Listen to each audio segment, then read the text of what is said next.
pledge allegiance to the flag of the United States of America and to the republic for which it stands, one nation, under God, indivisible, with liberty and justice for all. Thank you. I appreciate everyone coming today. Remind you to silence your cell phones. Ms. Fellows, would you have the roll call, please? Mayor Plummer, Here. Commissioner Baruch, Here. Commissioner Brooks, Here. Commissioner Galbraith, Here. Commissioner Allen Edwards. Present. We have a quorum and ready for the transaction of business. Thank you, Mayor and Commission. With your approval, if you'll allow me to deviate just a moment from our agenda, we do have a special guest with us, Representative Cook, and he has a special presentation that he would like to make this morning. So with your permission, we'll deviate. Representative, if you come to the table, please. Good morning, everyone. Thank you all for giving me a few minutes this morning. One of the best parts about my job is recognizing people that do special things and dedicate their life to service to others. And in our society today, I feel like we don't recognize some of the good things that go on enough. And so when you get to do something for somebody like this, it's a special thing. And I think what a great time to do it than right here in our city commission, especially for somebody who's dedicated a lot of life to their city. So, Mr. Harney, sir, if you'd come up, please. I'd say you didn't know you were getting promoted this morning, Marine.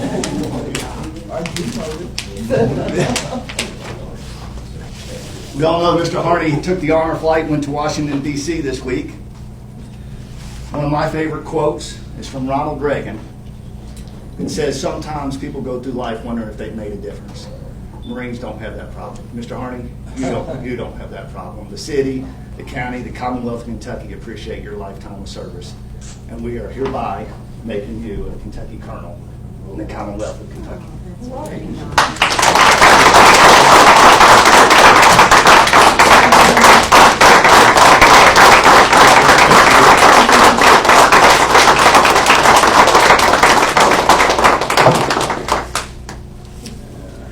You got to tell us a few words. Yeah. You know the words. Get a picture of it. That's what I'm going to do. Let me get over here. Let me hide my view. There you are.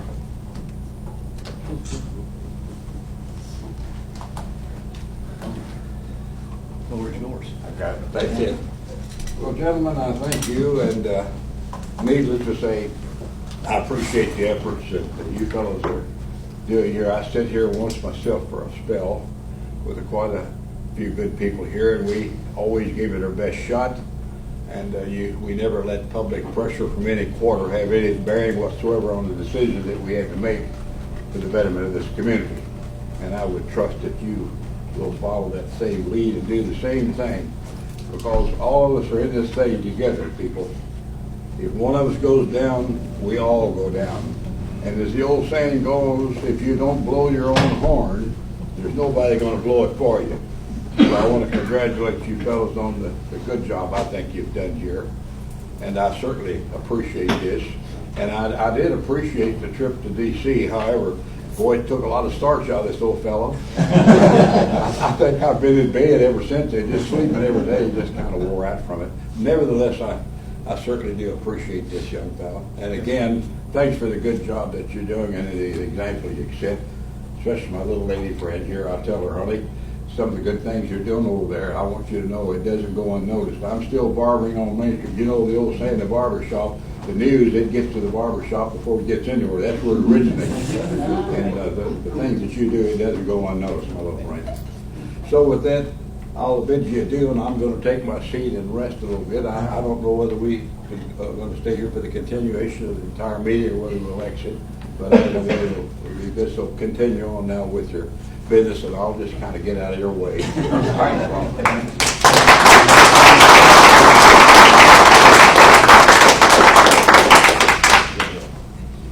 haven't been little for a long time. I like it. Thanks, man, so much. Thank you, Representative.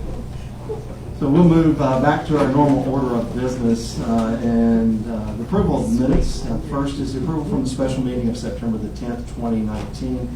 Those minutes have been distributed out electronically for your review. And We will entertain a motion for approval of special meeting of September 10th, 2019. Motion. We have a motion. Do we have a second? And a second. Any questions or comments? Additions or deletions? Or corrections? Roll call, please. Commissioner Perude, Yes. Commissioner Brooks, Yes. Commissioner Galbraith, Yes, ma'am. Commissioner Allen Edwards, Approved. Mayor Plummer. Yes. Motion carries. Thank you. We also need approval of minutes from the special meeting of September the 17th, 2019. Have a motion? Second. And a motion and a second. Any questions, comments, additions, corrections, deletions? Roll call, please. Commissioner Brooks, Yes. Commissioner Galbraith, Yes, ma'am. Commissioner Allen Edwards, Approved. Mayor Plummer, Yes. Commissioner Perude. Yes. Motion carries. Thank you. And then finally, our special meeting from September the 23rd, 2019. We have a motion. Second. Have a motion by Brooks and a second. Is there any questions, comments, corrections, additions, or deletions? Hearing none, roll call, please. Commissioner Galbraith, Yes, ma'am. Commissioner Allen Edwards, Approved. Mayor Plummer, Yes. Commissioner Perude, Yes. Commissioner Brooks. Yes. Motion carries. Thank you. We'll move on to our public comments section. Two items that we have this morning under that section. First is Matt Smith with the hospital to talk about Breast Cancer Awareness Month and activities that the hospital sponsors.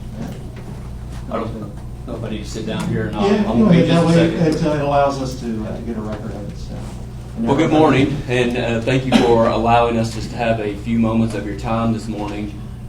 We are in an effort to promote breast cancer awareness, and eventually, I say if we at least save one life, everything's the activities are worth it. But the idea is that we're going to paint Paris pink.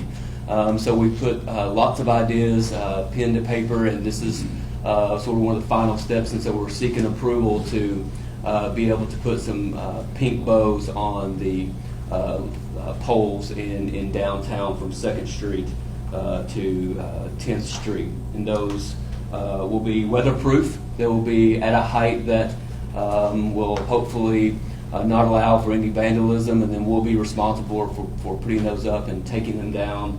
And they will be up there from October 1st to November 1st.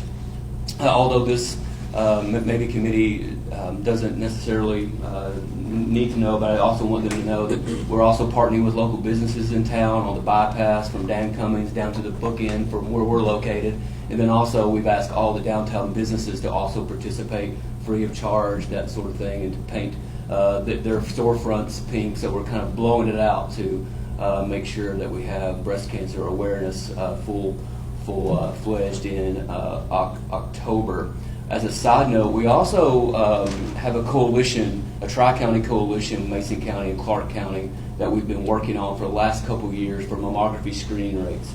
Bourbon County, anytime we say we're taking the lead on something, that's good news, but in this space, it's not such good news because only 49% of the people are actually getting screenings for breast cancer. So we want to start leading the pack when it comes to mammography screening rates. We're working with the local health department as well to do some free screenings for some individuals, and then also we promoting for insurances and businesses and that sort of thing. So the request is for the bows. They'll be approximately 12 to 14, 16 inches. It's not going to be something very, very small, nor is it going to be a 24 by 24 bow either. So, but we're seeking approval to be able to place bows on the light poles.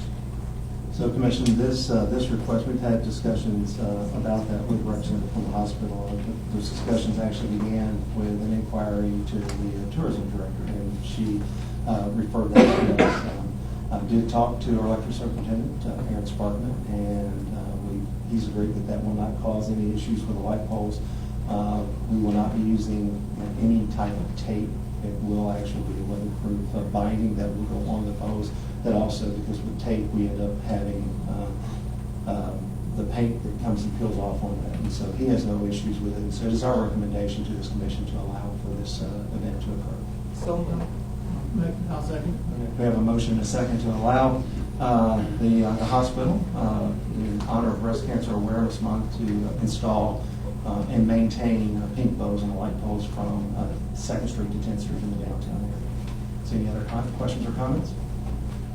Roll call, please. Commissioner Allen Edwards, approved.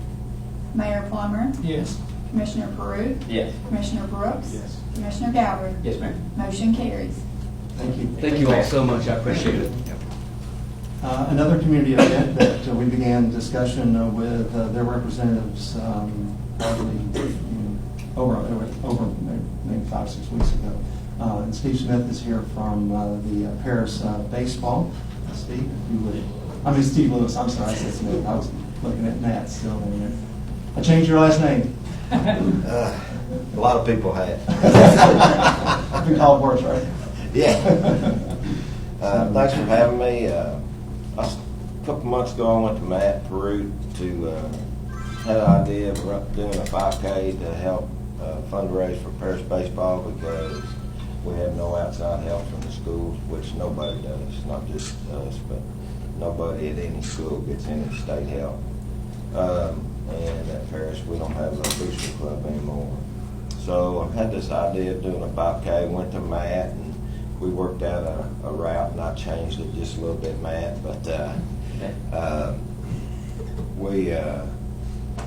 we want to do it on November 2nd, 5K run. We'll start at the Paris football field, and you want me to go over this whole thing, Darren, or? Now, in your packet, Commissioner, you have the route laid out, both from a map standpoint on page 16, and then also a turn-by-turn directional on page 17 of your packet.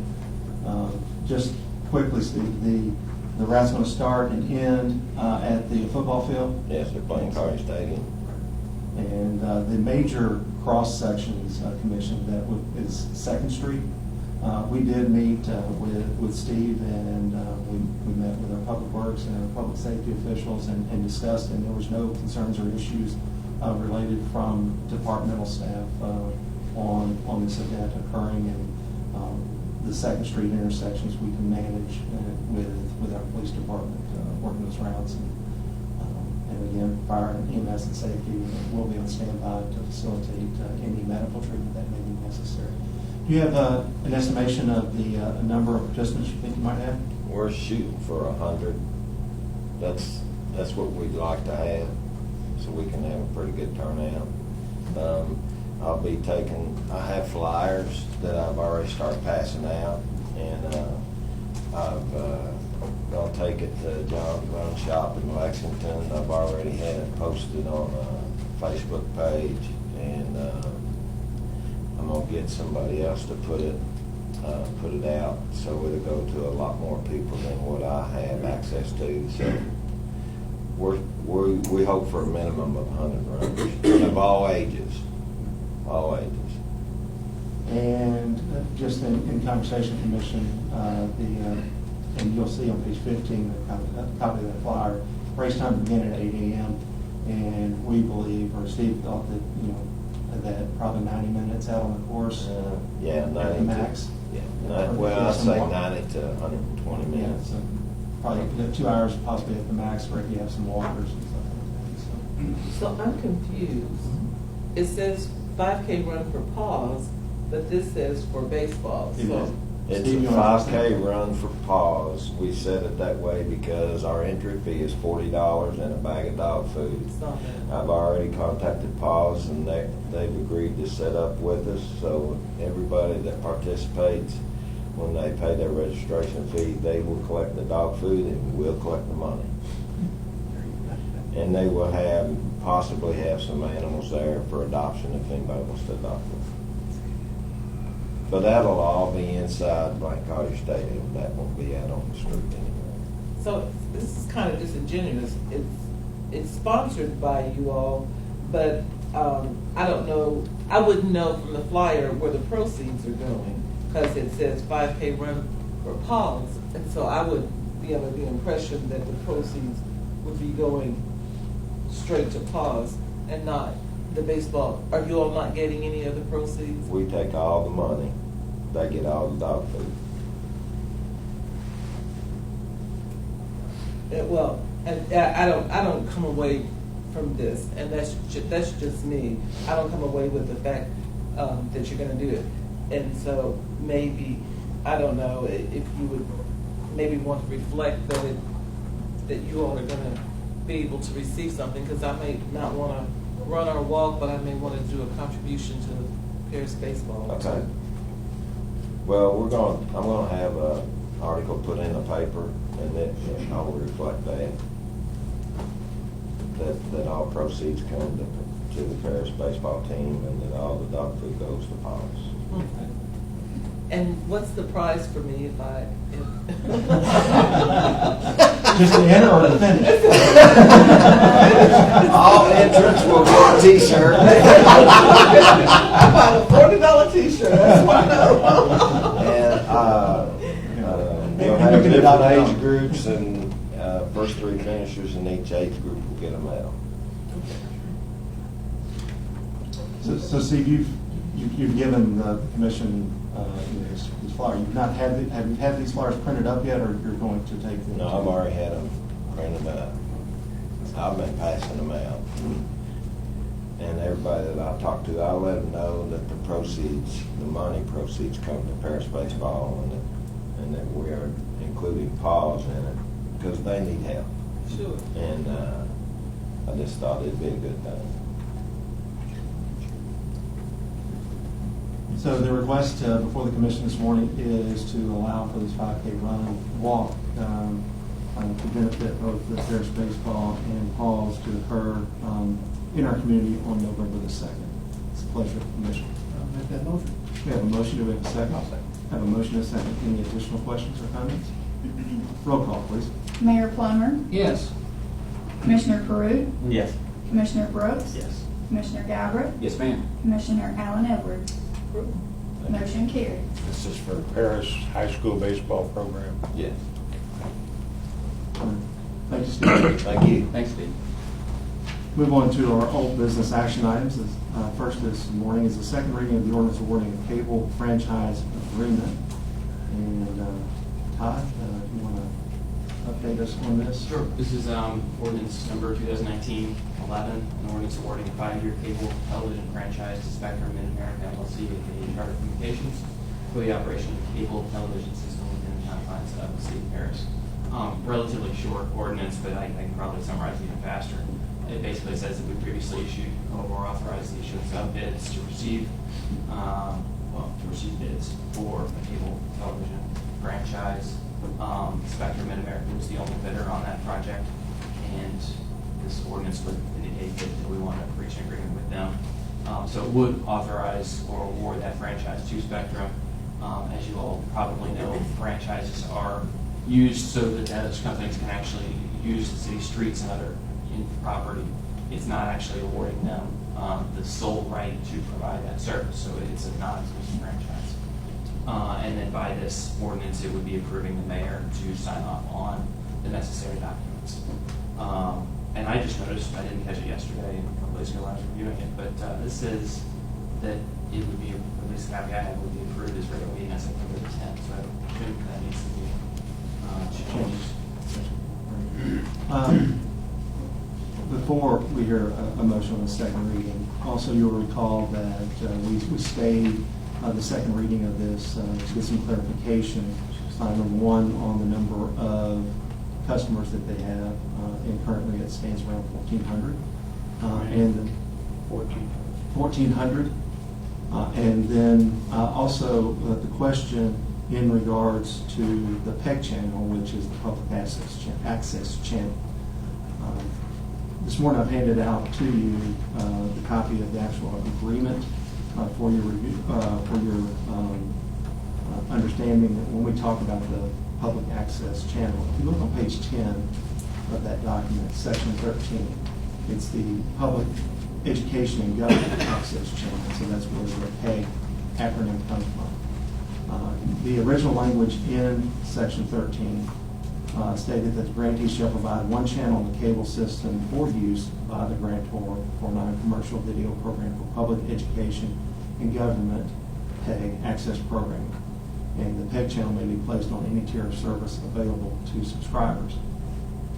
And in conversation with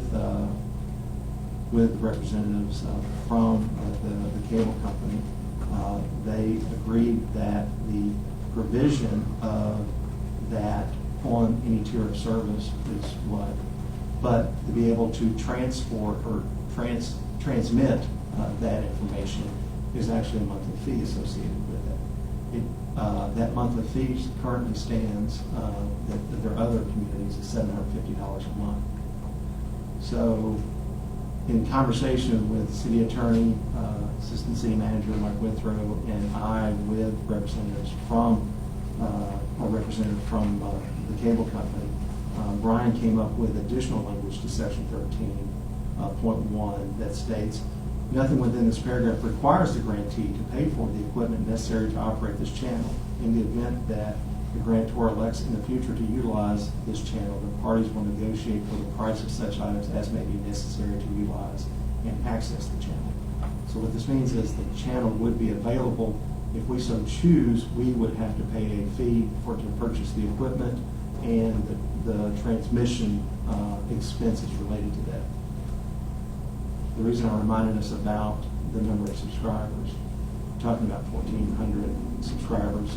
Even if you have two in a home, that's 2,800. That's not even a third of our population. There are other avenues for dissemination of information, much less costly than $750 a month, that we still would have to entertain, whether it be through social media, whether it be setting up a YouTube channel. So I believe this additional language in the city attorney believes the additional language covers us to keep that in there, but it doesn't require us to pay for that, and it allows us to enter in at such time should we want to access that, to enter into a competitive negotiation for that before taking that on. Todd, if you want to explain that. I think that's a good explanation. And so when we looked around at the other communities that they have, do they have many communities using PEG anymore? It is diminishing as the cable service itself diminishes, and that's why there's a major cost associated with the actual transmission cost now, is because of the diminishing return on that, because other communities are utilizing other avenues because of the availability of those other channels of information dissemination. Has this language been run by their attorney, or is this the first draft of it to go to them? We had the discussion of that language with their representative on the phone, and she was comfortable with that language. Okay, all right. It protects both. It says that we maintain by leaving it in, because we did discuss whether or not we would strike that PEG access. Both parties felt that it was beneficial to both parties to leave it in, but also to note that we're not binding to subscribe to it. It's kind of tricky. I mean, they say it's available. We lead you to believe that if you want it, you can get it, but they're quick to say For $750 a month. What's the equipment? Exactly. And that equipment would be, wherever we located it, it would be stored, on our property. We would have somebody maintaining and access it. And it also, in the future, should the local school system, want to utilize it. I mean, it gives us the opportunity to work in a partnership with them to say, this is something, but there is a cost. Would you, we may look at that in the future if that's something. But I suspect that with the advancement of technology, and the other avenues that are now available, that those will only increase, and I suspect that PEG channels actually will continue to decline the use of those. One thing to note, though, is that we still do not, this does not forego our right to put a national emergency scroll on any of their channels. We can deliver that to them, and that still would scroll over there. So if there was a declared national emergency, we could still access that. We could contact them and they could put that scroll out for us. So this morning, with the changes, there are a motion to approve the second reading of ordinance 2019 related to the 5-year cable television franchise to Spectrum Mid-America LLC. So moved. Second. We have a motion and a second. Any additional questions or comments? This is for 5-year. 5-year, it is a 5-year franchise agreement, and then within 36 months of the expiration, we would begin to renegotiate and start, so we don't get to the situation to where 5 years is up and we haven't even started those negotiations. Okay. Any other questions? Thank you. Thank you for the question. Thank you. Roll call, please. Commissioner Perut, Yes. Commissioner Brooks, Yes. Commissioner Galbraith, Yes, ma'am. Commissioner Allen Edwards, Approved. Mayor Plummer. Yes. Motion carries. Thank you. Commission, on page 19, I'm sorry, on page 20, it is ordinance number 2019-15. Todd, this is an ordinance providing a discount to real property tax. That's ordinance number 2019-15, an ordinance providing a discount to real property tax. Whereas the city has previously adopted ordinance number 2019-8, establishing the ad valorem tax to be calculated and due for real property in the city. And whereas KRS 91A-070 permits the city to establish by ordinance a discount for early payment of ad valorem taxes, this ordinance would allow for a 2% discount if bills are paid and received here at City Hall on or before the close of business of November 27th of this year. That's it. This is a second reading of this ordinance. Is there a motion? It's, I was gonna say, it says, it's not close of business, it's 4:30. I'm sorry. I thought it was one of the same. Actually, okay. No later than 4:30. Motion. So we have a motion. Do we have a second? Second. Motion and a second. Is there any other questions or comments? Roll call, please. Commissioner Brooks, Yes. Commissioner Galbraith, Yes, ma'am. Commissioner Allen Edwards, Approved. Mayor Plummer, Yes. Commissioner Perut. Yes. Motion carries. Thank you. Then beginning on page 21 of your packet, this is the second reading of ordinance levying the 2019-2020 personal property tax. And you also have in your packet the memo. And before we get to the reading of that, just as a matter of explanation for additional public benefit, recall that when we originally received valuation numbers from our local PDA office, the initial number that we received on personal property, also known as tangible property, was right around $69 million. That was a reduction from the 2018 number of $80 million. So we inquired about that number. We were told that was a good number. That was the number that was originally certified by the PDA office. Subsequent to that, we found out the pulling of the tax records that the state bill actually had it listed for not $69 million, but $84 million, again, for personal property or the tangible. And our city clerk, doing her due diligence and additional research on the matter, made some contacts with the PDA office and then also the Department of Revenue Cabinet. Revenue Cabinet staff came down, looked over the numbers, and found out that that number actually wasn't $84 million, that there was a local business number that was not captured in that $84 million, and it extended that to $87 million. So we went from a $69 million valuation and changed to an $194,873 valuation. What that means was that when we said, and this body adopted its compensating rate for this year, that compensating rate was based on an inadvertent miscalculation. And so it requires us to go back to take the compensating rate to base that rate on the true number that's now been certified. And that number is $87,194,873 of personal property or tangible. And so setting the rate to take the compensating rate now would reduce the original from previously approved down to 0.1179. That's not only a reduction from the 0.14 that you previously approved, but it's also a reduction for our citizens from the 2018 rate of 0.1286. So the second reading this morning is for that rate to be established, and that is laid out in the ordinance 2019 entitled. Sure.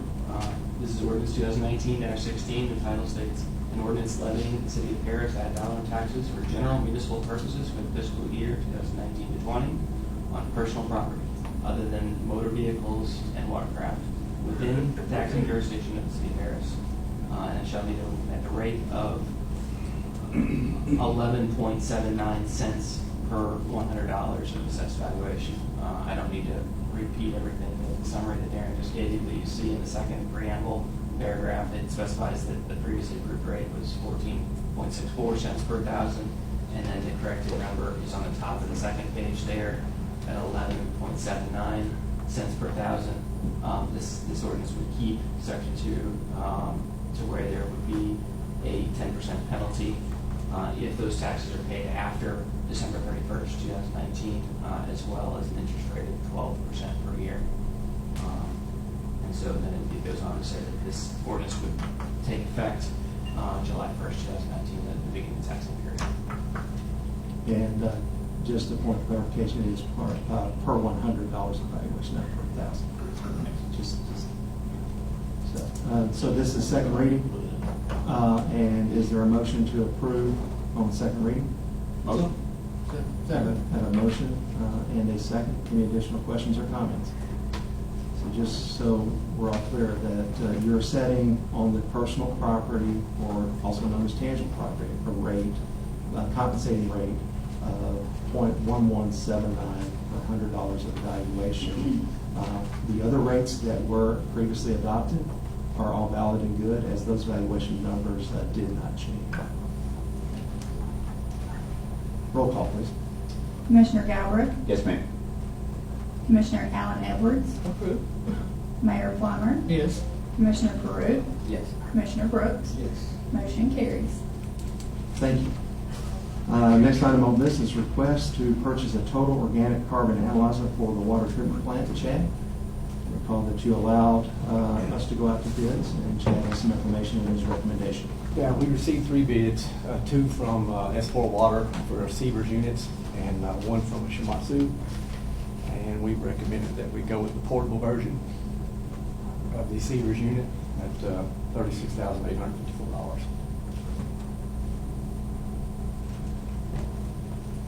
So you've heard the recommendation from the superintendent on that. Is there a motion to approve based on his recommendation? So, I have a motion. Do we have a second? Second. Motion and a second. Any additional questions or comments?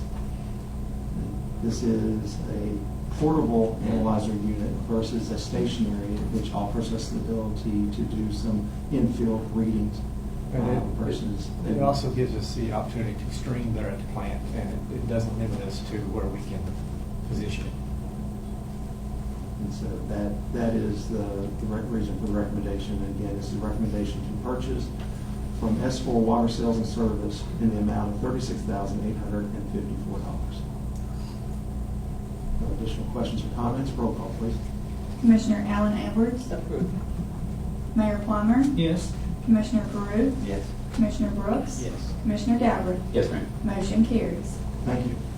Next item under old business action items is an update on the RFQ for engineering services. You recall that previously this body allowed us to go out and solicit RFQ from engineering firms and/or engineers that would look at an asset management program for our water and wastewater departments.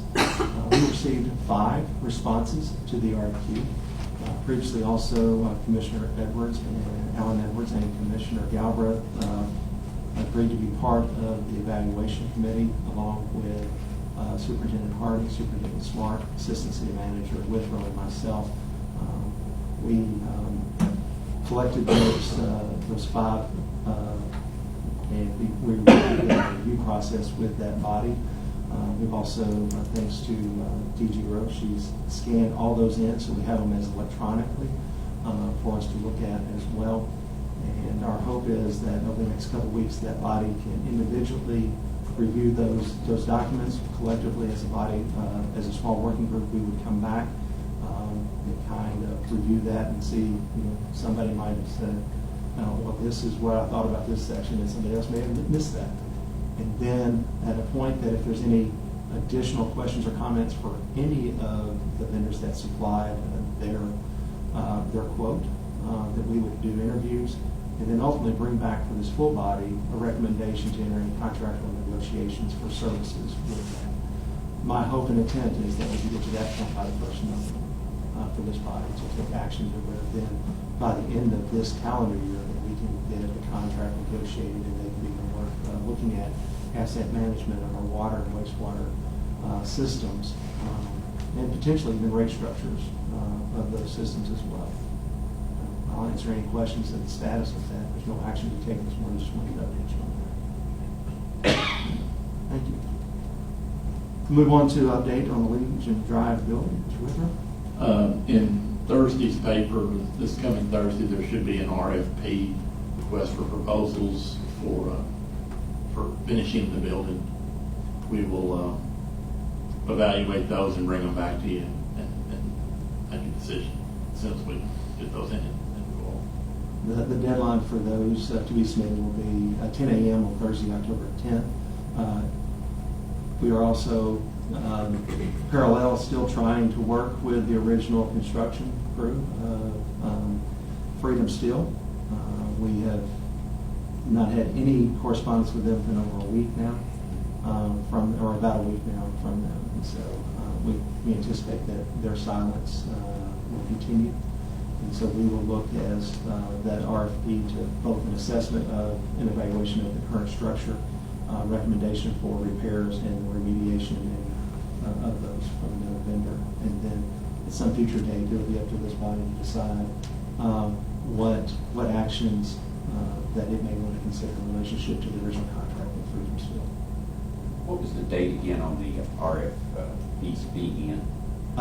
October 10th at 10 a.m. That's a Thursday. And as Mr. Withrow pointed out, it will be in this Thursday's paper, and so that provides the time frame and meets the statutory 7 to 21 day notification period.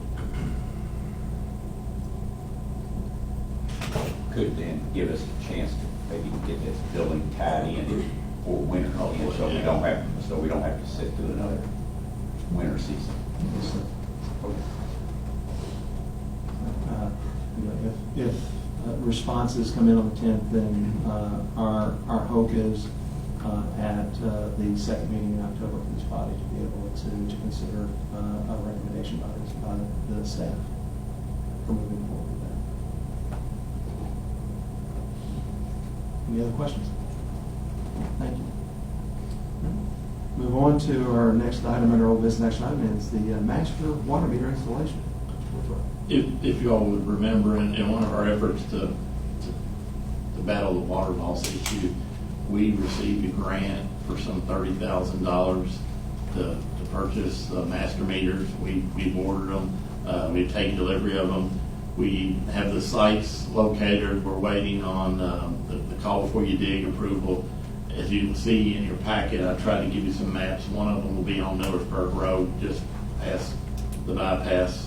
Another one on Georgetown Road in the vicinity of the industrial park entrance, and the third one North Middletown Road, just across the road from Eagle Construction Company. And those devices, they're pretty big, like a manhole that are set in place, and they'll be able to read the amount of water that passes through those lines, and those will go out into our rule system that will calculate what's going out there and then what's being built. Aaron, if you wouldn't mind to advance to page 38 of the packet. Yeah, that one. And roll that up just a little bit bigger for us. So you can kind of see where it's outlined there from the map of the three locations that Mr. Withrow was discussing. And, these meters are actually designed after we use them for a while in those locations, we can move them around to other areas. My question would be, I'll pick on North Middletown Road. Is everybody, let's say, so that we could get as accurate reading as possible, will everybody on North Middletown Road's meters, the individual meters, be read the same day that, let's say you read the master meter, you put the master meter in and it starts, I'm assuming it starts at 0. It's going to go forward, and then in some magic date in the future, we're going to read the master meter. But then to get the accurate number, would everybody on that route or on that feed be read that same day? We would tie it up We to would, the yeah. date that Okay, they're normally so- read. okay, in that so that area. we- There's some Read the rest. coordination. Yes, so that we don't have, I don't say Right. the gray area of, well, these meters are read this week, these are read that week, and, you know, that kind of Yeah. stuff. Okay, Yeah. all right, okay. Yes. All right, so that would all be important. Coordination, yes. It's a good question, thank you. Any additional questions? Not, we'll move on to our section for new business action items. And we have Stacey Chambers here with us this morning from Rumpke, and just to kind of give us an update of where we stand, as now we're in over a half year into the transition for them to being our provider to our customers in the city. Good morning. Good Morning. to see you Morning. all. I'll give you a brief update. Currently, we have 3,082 residential customers in the city limits of Paris. We have 333 commercial customers and 785 recycling customers. As you know, Lexington Fayette Urban County Government stopped the collection of paper at their MRF in Lexington. Being that Rumpke has a market at our MRF in Cincinnati, we chose, instead of telling people you can recycle everything but paper, we felt it was the best idea to continue to accept paper and haul it to Cincinnati. So right now, we are collecting the recyclables and in our trucks at the curb, then taking them to the transfer station and putting them in the compactor. Then we haul that compactor to Mount Sterling, transfer your recyclables into a walk-in floor trailer, and take it on to Cincinnati to our MRF. So that will continue until Lexington decides that they are again going to accept paper, and that may be within the next 2 or 3 months. They have a proposal out right now to have somebody market their paper. So that it's possible that Lexington will begin to accept paper again. Until then, rest assured, your paper's being recycled. We're just taking it to our own MRF in Cincinnati because we have markets for that. We've hauled 10 loads since we began in December of 2018. We've hauled 10 loads of recycling for a total of 70.53 tons of recyclable materials. I do not have these broken down by commodity, but I will have for an annual report at the end of the year.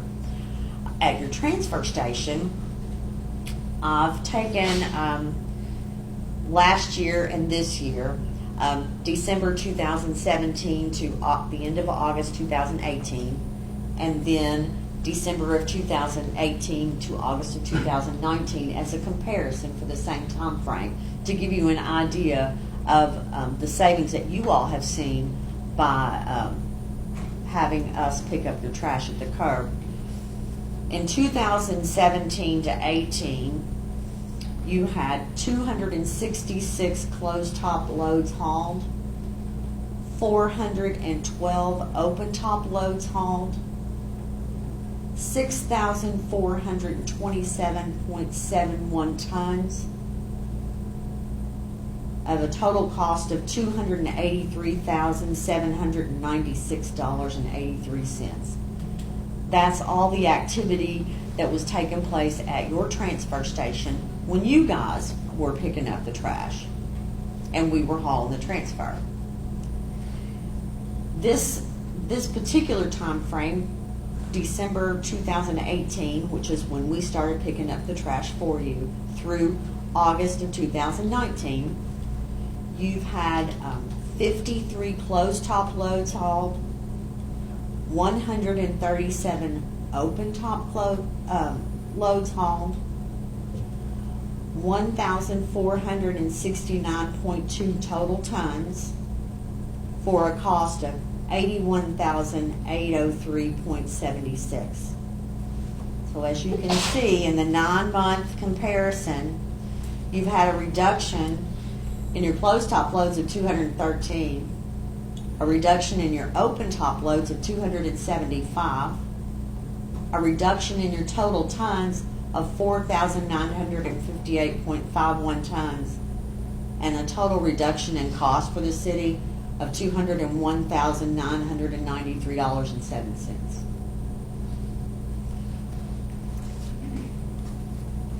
Which means most of the trash we're picking up. So, I trust that you all will call me with any issues that you have. Do you have anything that you'd like to discuss right now? I just need an education. Okay. Closed top, open top. I'm sorry. Okay, you've been to the transfer, right? No. Okay, well, there's a big machine there called a compactor, and it's got a ram in it, and like a wall built, and you back your truck up to it, dump your trash into this chute, if you will. A ram comes and shoves that trash into a box, and it's enclosed except for that hole where the trash goes. That's a closed top box. Then the open tops are like they're like big containers with an open top. And you would back up on the wall and throw stuff in through the top. The closed top, all that trash is compacted in. It holds more tonnage because that ram is shoving the trash in. That's where you guys were primarily dumping your rear load trucks that pick up at the curb. And so you've had a great reduction in that. So tell me why we would have a reduction. Because we're picking the trash up for you now. We don't dump there. Okay. You guys picked up at the curb and you utilized that transfer station, and then we came and got those boxes and hauled them to the landfill. Now we pick up at the curb. We don't use that. We take it directly to the landfill. So Okay. you guys aren't paying to have those boxes hauled. Thank you. Now, you're still using them because there are some people that, contractors or whatever, that come up there and use those boxes. But as you can see, not nearly as much as they were before. Right. I just need to understand. Honestly, that's a great question. I'm sure that many in our public, are like that understanding as well.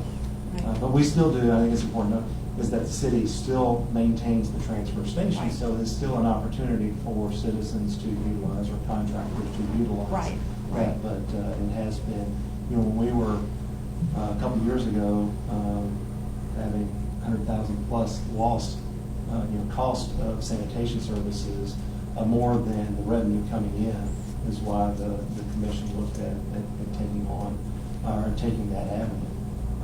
And so not only a reduction for us, but we also maintain the recycle center too. That is still an opportunity that we operate and manage, even in the light of the commodities market for recyclables being diminished.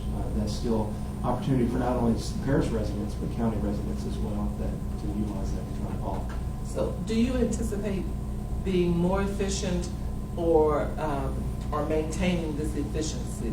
Because often what I found is that when you contract things out, the first year is pretty good, but then after that, Well, yeah, I don't anticipate this number diminishing at all. At some point it's going to level off. okay.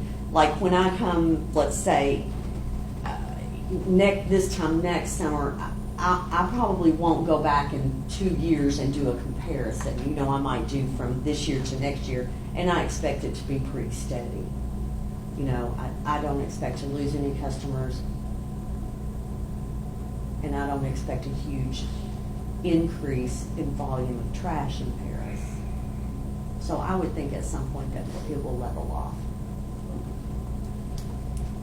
I'm hoping that recycling Yeah, increases. the recycling is what has got plenty of room to grow. Yeah, To think we have curbside throughout the city. right.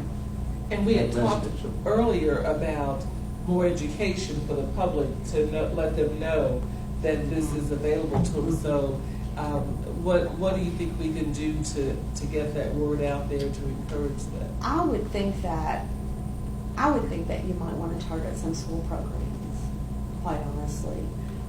We've got a very good recycling representative that comes and talks to the schools. And perhaps that might be a program that the elementary students could do, or even the high school. But it seems like the younger ones, it's more tailored towards the younger kids to take home with their parents and encourage them to recycle, since it is offered curbside here in City Fairs.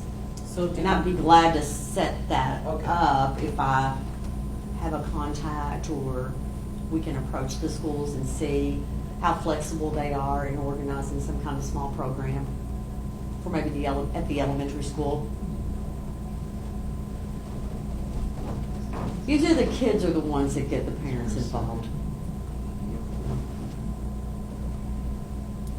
would it be beneficial if perhaps we ran even some ads in our local paper, and certainly putting it at a broader scale on our own webpage, so that people know that they really do. It's a wonderful benefit, I mean, to have it out. Yes, I would advise that. If and you're not doing that already, right?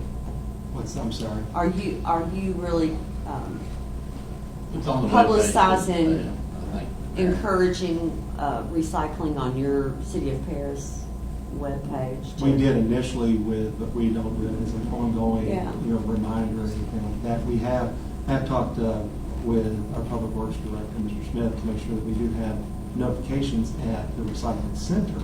That is also an opportunity for people to get it within the city limits of Paris. Right. We do most of, I don't say most, there is a good percentage from out in the county that still the recycling center come into Paris and drop off at the recycling center, because that opportunity is not afforded them out of the county. And that's one thing that you need to be careful of, since it is not offered in Bourbon County, but it is offered in the City of Paris. You don't want them to get misinformation of, well, I saw it on your website, and, I said down that, didn't Right, yeah. So, but I'd be happy to do what I can to encourage the use of the recycling program. I think that would be beneficial to our citizens if, Right. get information. We'll have a Public Works Director get those and Okay. coordinate some of those additional educational opportunities. Okay, be happy to. I think that one of the biggest things is not necessarily that everybody knows awareness is there. It's what's the process. That's probably the bigger detail. Is what are the steps that you need to take individually within your household to help separate that for you. Right. I think that's probably the missing link there. Because I think everybody. I mean, my son even comes to me and goes, "Hey, Dad, let's do this." I'm like, "Great, let's do it." What do I need to do? And that's the point where most people get to. Right. Is that phase. How do you do it? I guess. And it Right. is single stream. It is single stream, yes. Recycling, which means that you don't have to separate your Right. papers out from your glass. And we do take glass. Yes, we do.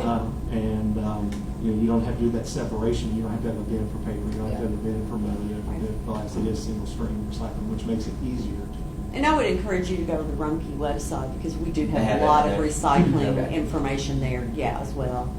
And so, feel free to do that.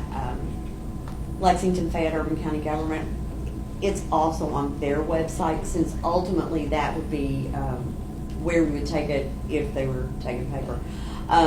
So, both of those are good resources to use. But feel free to go to rumpke.com and we'll have a lot of information on there. And that's included in that monthly fee. I was asking if there's a charge for that. No, that's included in the rate. It is. Any other questions? Thanks, Dave. Thank you, Listen, Stacey. thank you, and please do give me a call if you have any issues or questions. I'd be glad to help you, okay? Thank you. All right, thank you so much. Good to see you all. Thank you. Bye-bye. Next item, of new business action items. First reading of an ordinance relating to false alarms. And as Aaron said, title of the ordinance is an ordinance relating to false alarms. First paragraph of preamble indicates the reason behind it, and it states, whereas the number of false alarms within the city requires an increased number of calls upon the city's police and other city services, this ordinance would amend the current ordinance, section 54.005 of the code of ordinances. And you can see under paragraph A, subsections 1, 2, and 3, where those changes are. Currently, for the up to 6 false alarms during a 12-month period would be issuing a warning, but that would be amended down for the first and second instances of this. Then Now, the third through 12th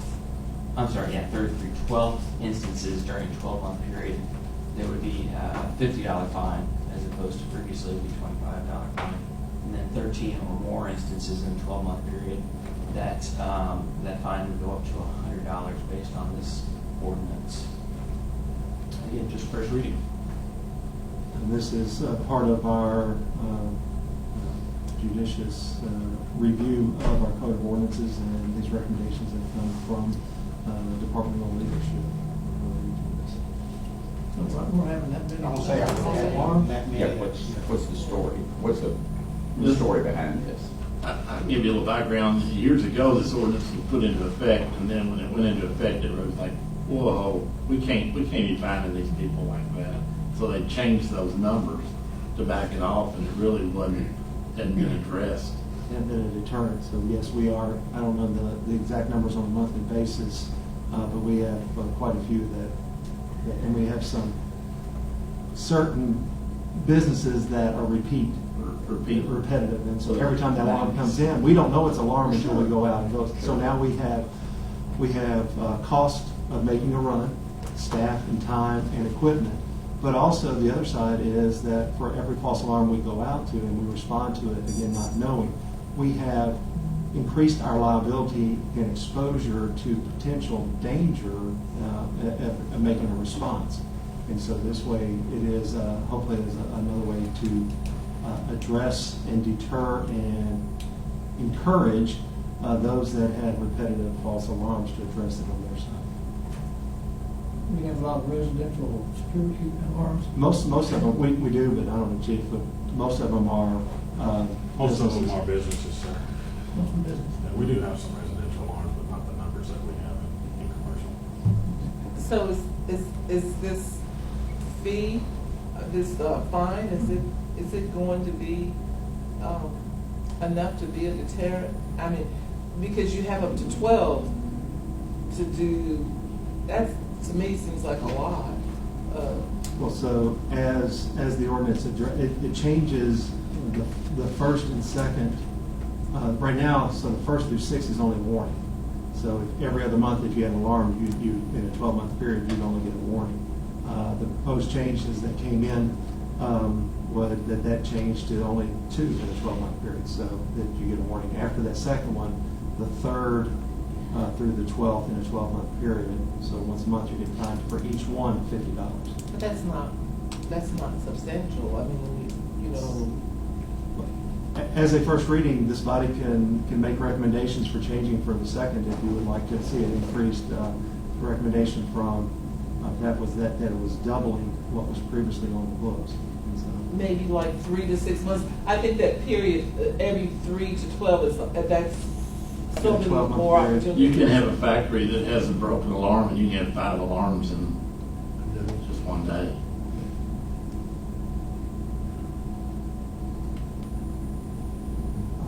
But it is, as you know, as a first reading, it does give you the opportunity to review it, and if there's some suggestions, corrections for the second reading, we can implement those. Let's see if it deters some of the false alarms at some point there. You know, if you've got somebody that's a repeat offender, as you said, Mike, it won't take long for them to start getting hit, and then hopefully they'll upgrade their system. Or Some of them are procedures, like banks, they have a procedure they go through in the mornings when they come in. Some forget those. That sounds like a personnel issue. Yes. This ordinance also retains the ability to consider acts of nature, and so not penalize, you know, if you have a lightning strike or that a utility system goes offline or a spike there, that you're not being, that business or individual is not being penalized for those type of events. As a first reading, it is in the process of getting the first reading out. I'll give you a chance to consider it, and if there's any additions that you would like to make or suggested edits to that between now and second reading, please let us know, and we'll work with our legal representation to get those impacted or inserted before the second reading.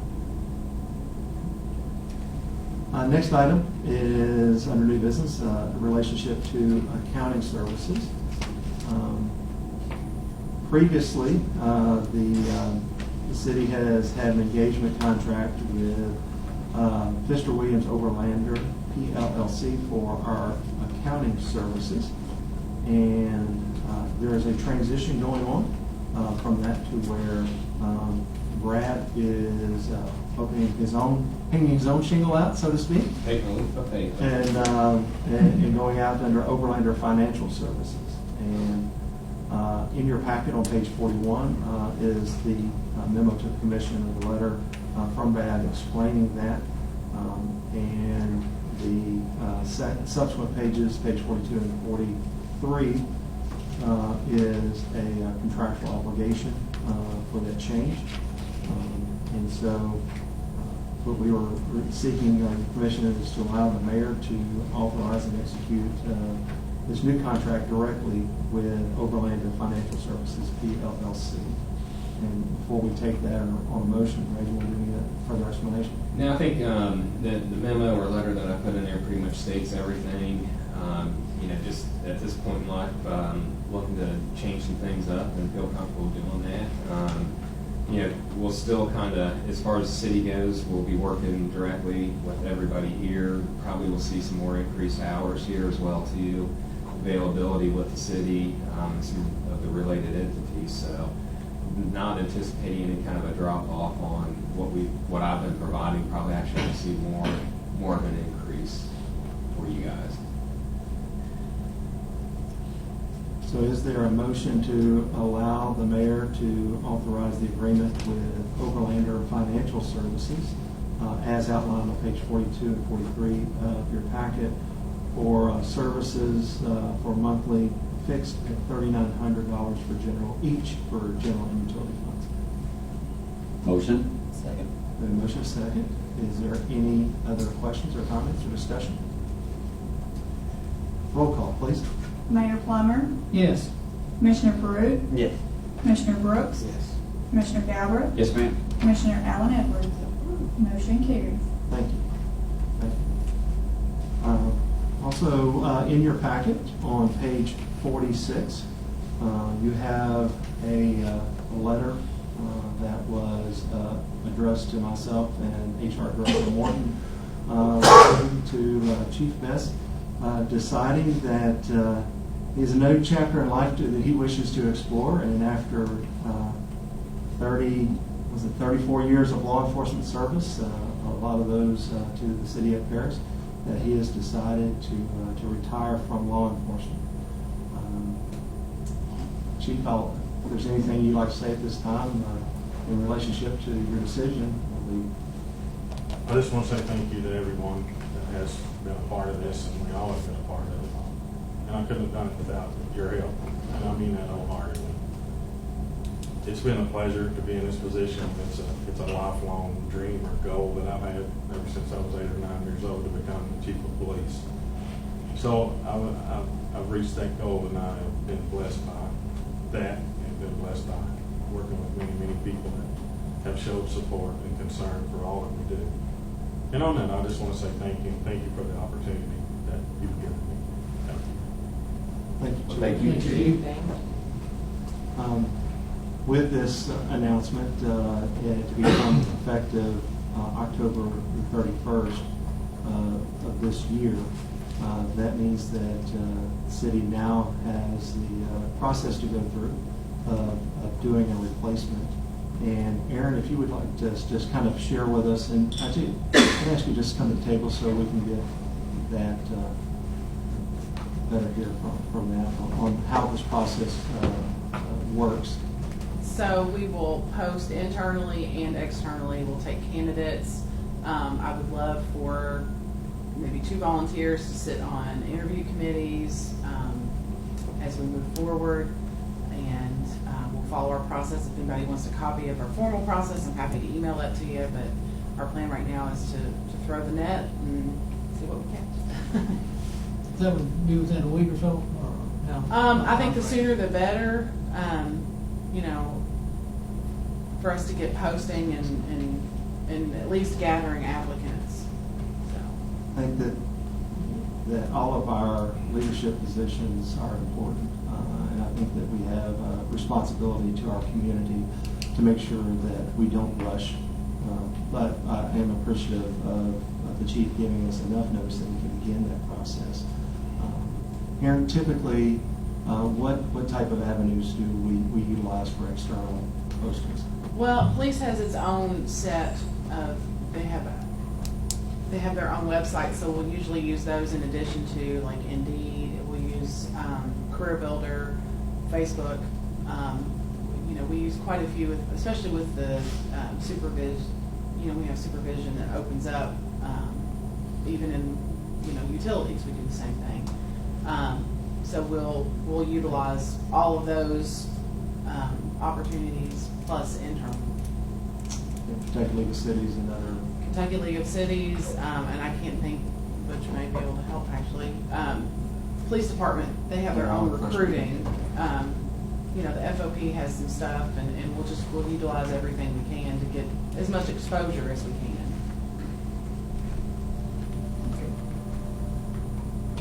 Any questions? Any volunteers?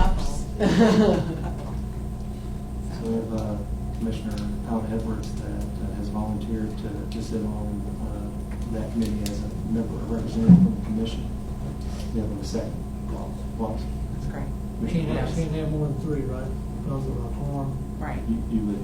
Well, and we can, Max of 2. and we can still do final interviews in a. Yes, yeah. Yeah. I mean, before a decision was made, that body would only be the vetting body to bring a recommendation back for action to this full body. Any other questions? Thank you. The next item on the new business action item, discussion of the city personnel policy related to outside employment. And again, as we have begun looking through our policies and procedures and our code of ordinances, we uncover some things sometimes that we need to, I think it's very responsible to go back and revisit.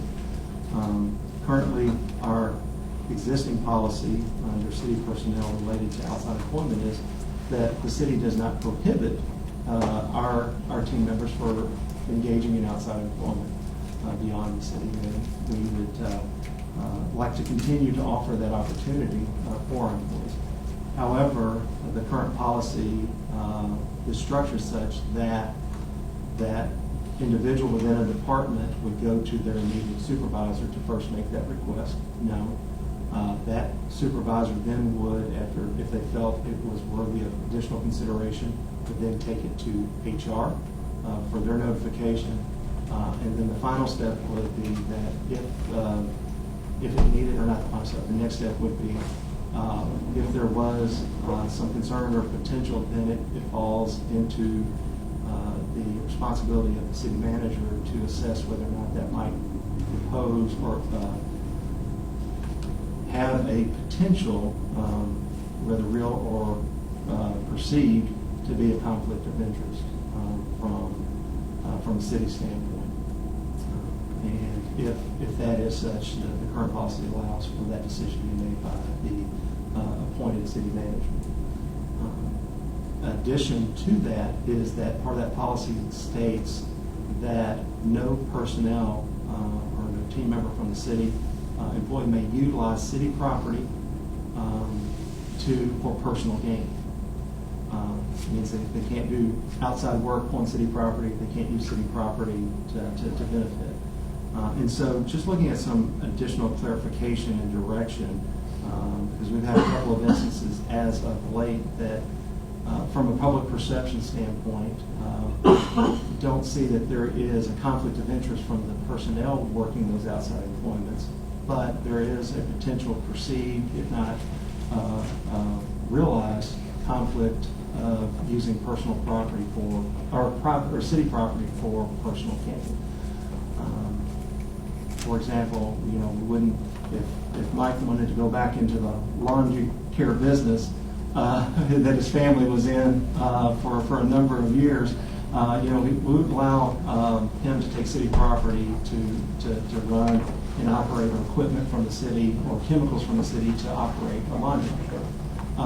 That would be using city property for personal gain. So we're just looking for clarification and some dialogue from the commission on that, because we also have take-home policies and that we restructured as of recent that also addresses that issue. And so the potential there exists, whether realized or perceived from a public perception standpoint, that we're just looking for some direction from and guidance and discussion on this from the commission.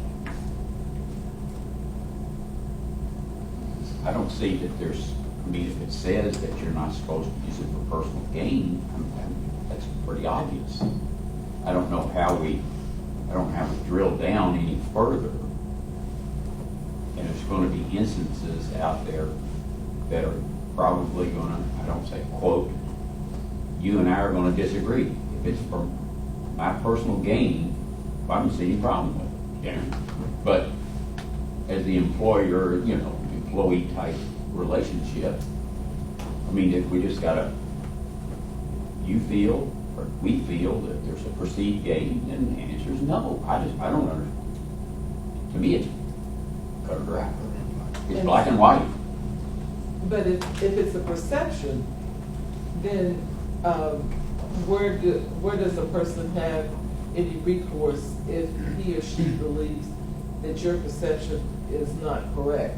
So he or she would come to us to make that decision? So we go back through the department, then we go to the supervisor of the department, then we back through, and then yes, ultimately go back up the chain in the same way. For example, you may have an industrial client that may need some after-hours security. And that's happened in the past. And so they contract either directly with that individual or through a third party or directly. Some communities actually allow that contract to go through the city itself. So there's using, and that they go out in uniform. So that's city property, that uniform is city property. They go out in a city vehicle, that is city property. Is that personal gain that they are now being, the appearance is that if they are using city vehicle, that they are on city time when they're actually being contracted directly, that they're using that city vehicle, are they having a personal gain from that? Well, not only are they having a personal gain, but they're also giving the impression that this is a city-sanctioned function, which it may not be a city-sanctioned function. So I don't think that you should have anything that represents the city when you're out doing something for your own business. I don't think you shouldn't have on a city shirt. You shouldn't be driving a city car or anything if you are doing it for your own business. Chief, if you wouldn't mind to come to the table, I can say. Can I say something? I understand that and I respect that, but it's no different than working a basketball game for the school system. We're still getting paid by the school system to do this in a private manner. That's okay. Has been in the past. So where are we going to draw the line at with what we can and can't do? That's all I'm asking. Are you on duty when you're at the ball game? Are you on duty as a rep? I mean, we are not on duty paid by the city, no, but we are on duty in an official capacity to create or to stop anything from happening, whether it be vandalism or fights or whatever. It's the same position. It's the same job. It's just that the city isn't paying us at that time. The school is paying us for that.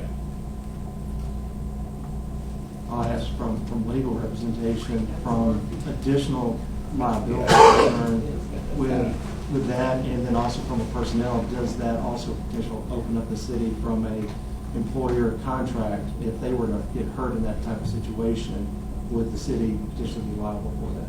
On the workers' comp, like the employee getting injured, I'm less confident on that, but it definitely opens the door up to liability to where there's an employee there with the city uniform, and if something comes up and there's allegations of false arrest or excessive force, even if that officer is being paid by the school board, is there a chance that can come back on this city? And than there is, regardless of who's being paid, and it makes it all the more, a better argument for the other side to say, well, yeah, this person, this officer was wearing a city uniform, such that they would file, broad shot if they filed a lawsuit, but it would be against the school board, against the officer, it would also be against the city for that appearance. So it does raise issues of liability. How does that affect EMT that show up down there also, because that's a part, that's the same thing. Right. Down there. It is. Right. And it also, for private businesses, it opens the door up to, for certain claims, not that that's really a city issue, but suddenly if there's a suggestion that the officer is a municipal employee, there's a chance that then that private employer could be hit with constitutional violations or allegations of constitutional violations because of that tie, and whether or not that person is doing public business or the private side of things. So, I'm sorry. Sorry, is there a way to write it up to where there are legal boundaries where they can utilize that equipment and the recourse goes to the binding contract prior to the event? There could be some sort of indemnity.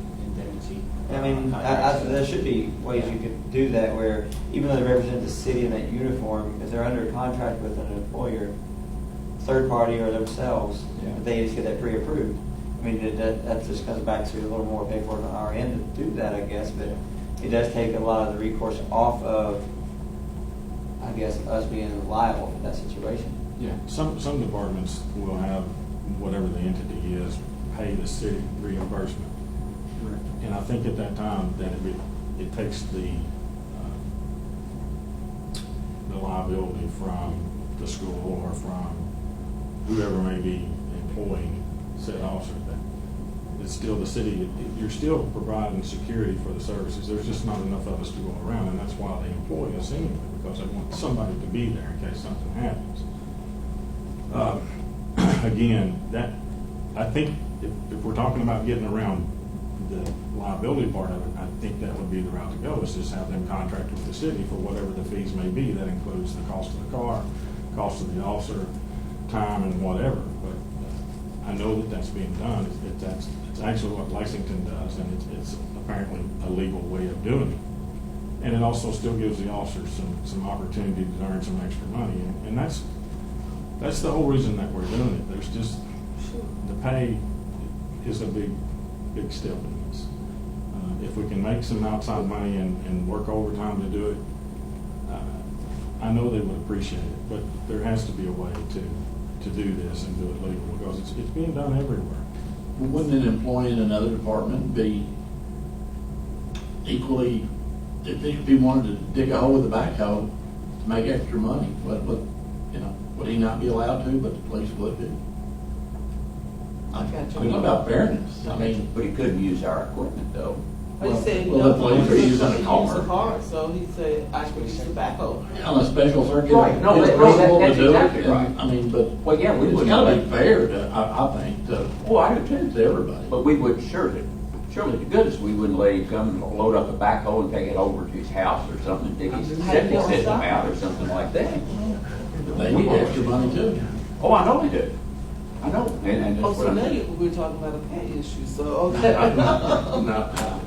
Well, and again, some communities do contract within, and they set, the vehicle rate up based on a FEMA authorized rate is one way some communities do that.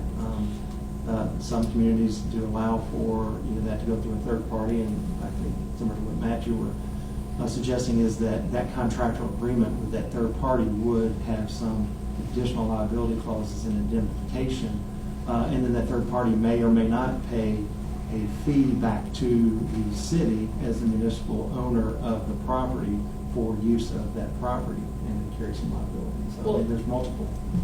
The schools apparently are willing to pay, so it could, his suggestion about them paying us may be an option, because they obviously are willing to pay, because they're paying these officers separately. So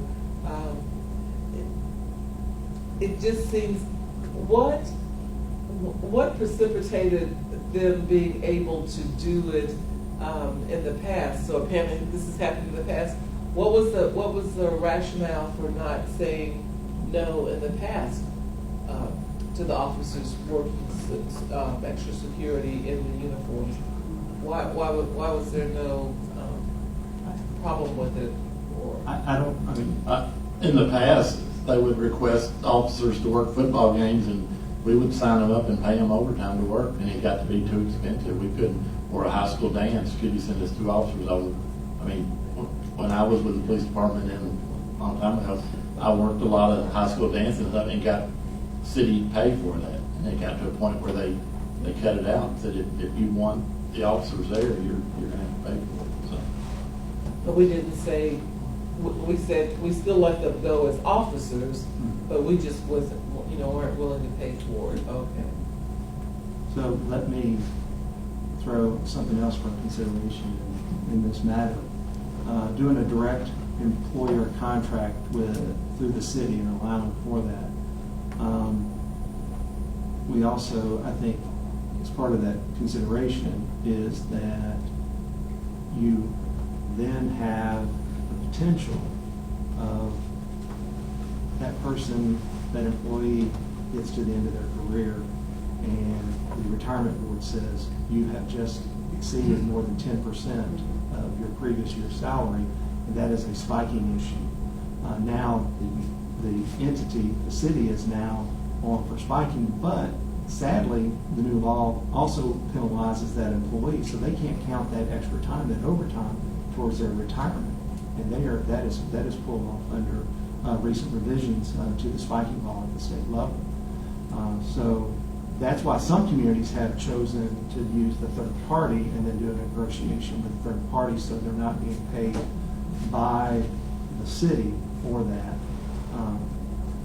That's But they're still wearing the city uniform. I mean, that's... But they have a contractual agreement with a third party to execute that, but that third party then reimburses the city for a rate. That third party pays the employee directly, so they're not on overtime for the governmental entity. But then that third party also remits back to the city for use of for their that opportunity, some type of fee.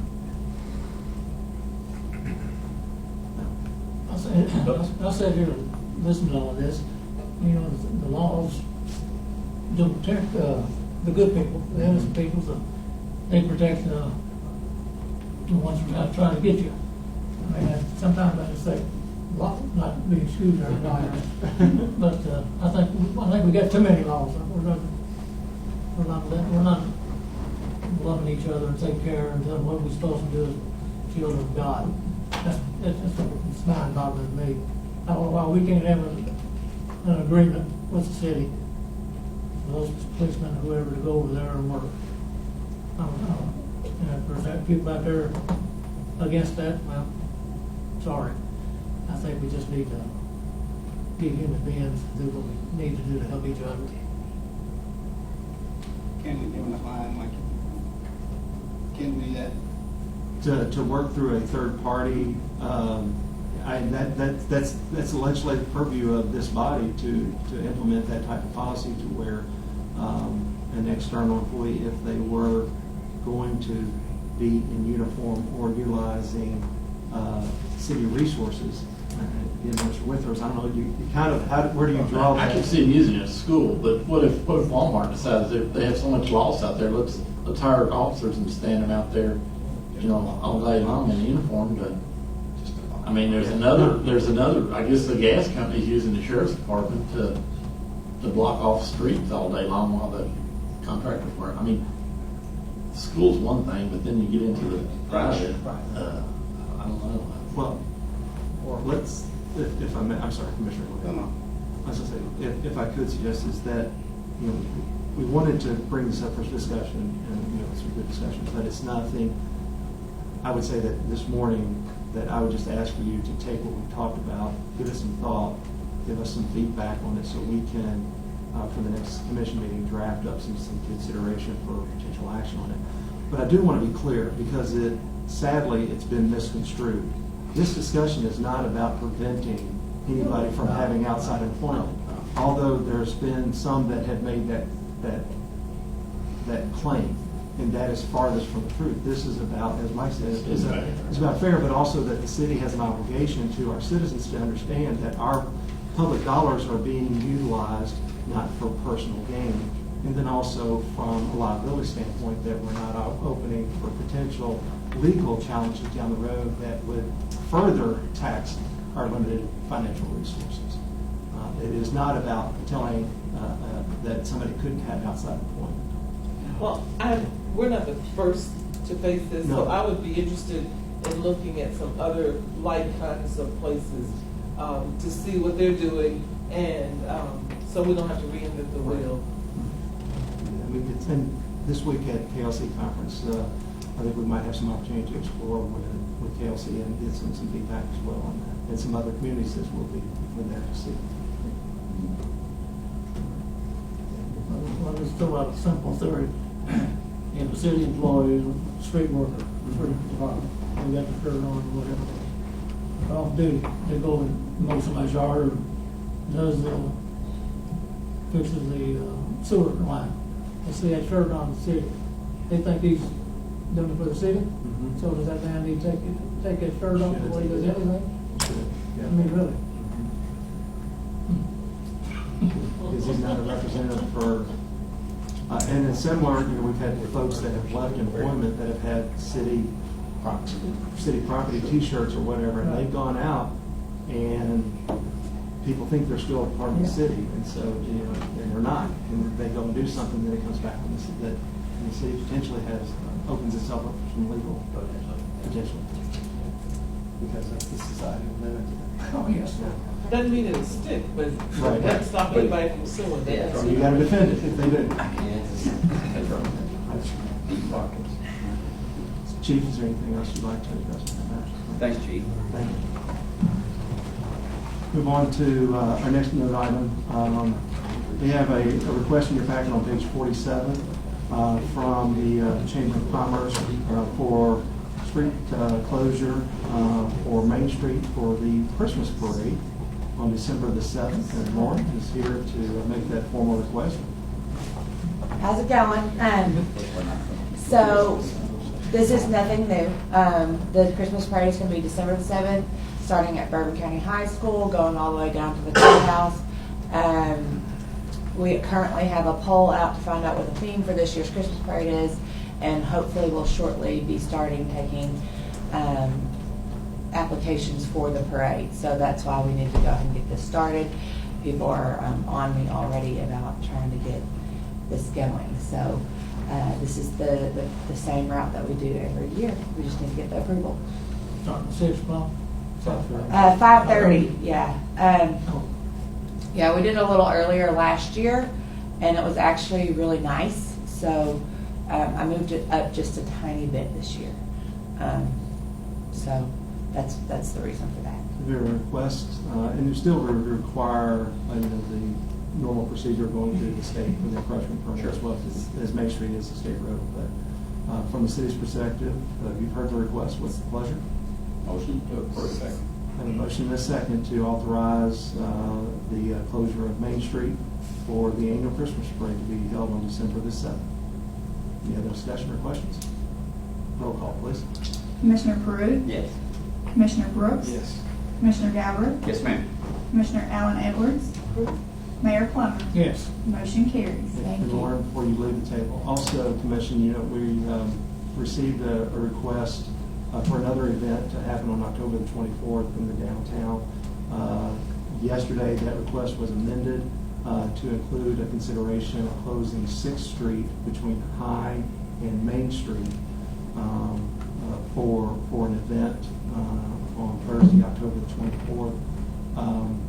Speaking and having communication with Lauren on the matter, I did ask her to ascertain especially from Bluegrass Federal, that they are the business that would be that of what if they had any concerns or issues on that. From a public safety standpoint, 6th Street is typically used as a cross street coming off the high for our public safety, but speaking with both chiefs, they could divert for that time frame to 8th Street and not have any issue. Did speak to electric superintendent, and if there's a need for power, additional power on that, we could pull off the pole directly across from the Bluegrass Federal there on 6th Street. And so we could, from the city standpoint, we're willing to, we can make that work. I don't know if you've had any additional conversations with any of the businesses yet. I've reached out and have not heard back. Another thought that I did have though is we could always cone off right before Bluegrass Federal so that people can still come in and be able to go through the ATM if they need to. But you wouldn't have the power pole access because it's directly across from that. Oh, that's true. My recommendation would be for this commission to authorize the closing of that street contingent upon any issues or concerns addressed by the businesses that may be affected on that street being addressed. And the timeframe still will be 4:30 to 10? Yes, we would want to close it at 4:30 just to give the participating food vendors time to set up. And we could still leave that open for access from the bank in that timeframe until they close down for them to still come out and access 6th Street. They could come off of High Street and come out from the drive-through and then go back out 6th Street on High Street. The recommendation would be, if we can work those logistical reasons out from those that might impact. We do have a private residence on that street as well. It's a rental property, but there's a private residence. And then at the Main Street end of 6th Street, we do have an alley that a couple of businesses utilize up there for their working in. But being able to work through those, I think again, a recommendation from the city would be to allow for that request to go, or from staff, for that request to go forward, pending the ability to work those out. Is there a motion to that from the commission? Second. Have a motion and a second. Any additional questions or comments? Again, It worked out. This is, All you gotta do is talk. commission to close 6th Street from High to 6th on Thursday, October 24th from 4:30 to 10 p.m. contingent on the chamber and the city working collaborative to address any issues from businesses that may be impacted or residents. Roll call, please. For the record, does this event have a name? Is it? We on the marketing, it's called the Local Feast. Because of the change of location, we may or may not change the name. Okay. Commissioner Brooks? Yes. Commissioner Galbraith? Yes, ma'am. Commissioner Allen Edwards? Approved. Mayor Plummer? Yes. Commissioner Peru? Yes. Motion carries. Thank you. Next, new business action items, the staff and the trick-or-treat hours in the city of Paris. Each year, typically the body enacts a time for hours of trick-or-treating within the city of Paris on Halloween. And bring this to your attention this year to see if you would like to continue with that policy of establishing trick-or-treat hours, and if so, what time you might wish to set those for on October 31st. It's been 6 to 8. This may have been 5 days last year, I can't remember. 6 is dark. It's dark. It's 6. But it's Who cares? It's 5 days. Make it old, there's a lot they care. Just don't do it on Sunday. Exactly. I can assure you that. Do not have trick or treat on Sunday night. We did that. I was part of that years ago. OMG. Speaking of inclement weather, do we have it on our postponement? I say it. You said it, and that's it. We just have it? Yeah, right. Yeah. So do you want to establish it from 6 to 8 or 5 days? I think it's 6 is late, it's dark. It's October. So maybe 5. We have a motion for each way. Commissioner Allen Edwards, you making a I'm motion? just saying, yes, I'll From move 5 5 to 8. to 8. Okay. We have a motion from 5 to 8 set on October 31st for trick-or-treat hours. Is there a second? Second. A motion is second. Any other discussion? Roll call, please. Commissioner Allen Edwards? Approved. Mayor Plummer? Yes. Commissioner Peru? Yes. Commissioner Brooks? Commissioner Galbraith? Yes, ma'am. Motion carries. No other new business action items to come up with the commission. We'll move, excuse me, financials. Brad? So starting on page 48, we'll go with the general fund and cash balances. The second column from the right, August 31st, has got our current cash balances. So down at the bottom, you can see we're at 4.9 million for the year, or at the end of the month, compared to 4.3 or 4.4 million for the previous year. And even just kind of looking at the July balance, which is right around 5.4 million, the biggest reason for the decrease, we pretty much would have stayed even, but the large payment for the paving, the Hinkle, is where you kind of just see the overall decrease in the cash and everything between July and August. So just one thing to kind of point out, when you look at that special account, even it's up to 4.1 million, and we're trying to trend that up to about a year's worth of expenditures. Right now we're about halfway there, but we also have police cars and new fire truck loan payments that are coming up as well too. So just be interesting to see how we can track that balance up over the next couple months and everything to once all of those things are taken care of. So moving on to page 50 is kind of the quick summary of revenues at this point in time for 2 months compared to the budget. Really not into the trending of the projections yet, just with it being 2 months. Starting in September, probably we'll start September, October, start dropping some of those numbers off, or even transitioning more over to the ClearGov reporting, so that we can have a little bit more clear some graphs as well too. So you can see on page 51 for the general fund, year to date, revenues right now are at 2 million, expenditures are at 1.5 million.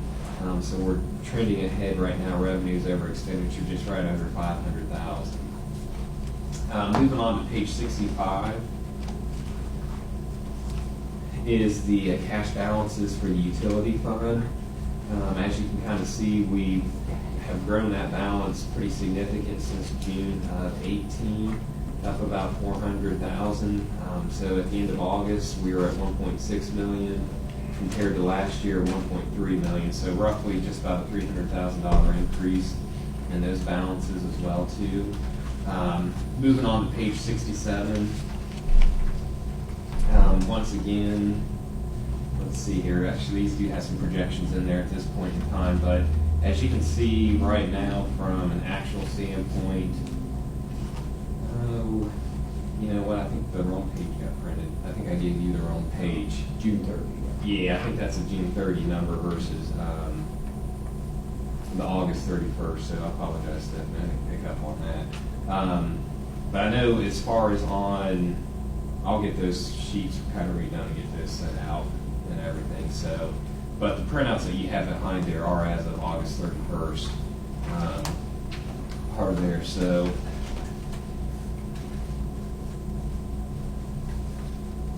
and I think right now we're still kind of trending either breaking even in the utility fund or just slightly ahead on the revenues part of that. But what I'll do is I'll get that updated and we'll get that email out for that June. I just didn't pick up that was the wrong, I highlighted the wrong columns correct for you. So at this point in time, that's August financials outside of the utilities kind of year-to-date summary, but you do have the printouts from the local government software on that. So you've heard the report of the August financials with some pleasure, Commissioner. Motion to approve. Motion, do we have a second? Second. Motion and a second. Any other discussion or questions? Roll call, please. Mayor Plummer? Yes. Commissioner Baruch? Yes. Commissioner Brooks? Gone. Commissioner Galbraith? Yes, ma'am. Commissioner Allen Edwards? Motion carries. Thank you. Move on to approval of payment of invoices. Brad? Okay, back starting on page 88 are the general fund payables. So those go from page 88 over to page 89.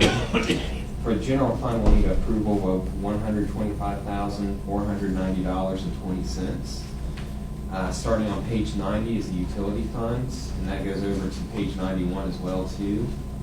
So we'll need approval for $145,602.99 on the utility fund side. Is there a motion to approve the payment of invoices? Motion. We have a motion? Second. And a second. Any questions or comments? Is the allocation now 32,000 now on monthly general? Yeah, that's the payment in lieu of taxes, which is a reduction from 48 a month last year. Okay. Last year's budget. Any other questions? Roll call, please. Commissioner Peru, Yes. Commissioner Galbraith, Yes, ma'am. Commissioner Allen Edwards, Mayor Plummer. Yes. Motion carries. And then information about our outstanding accounts payable. Sure. So starting on page 92 through 95, you'll see the payables. General fund starts there on page 92, 93. Nothing significant in at this point in time. Total there is $18,578.47.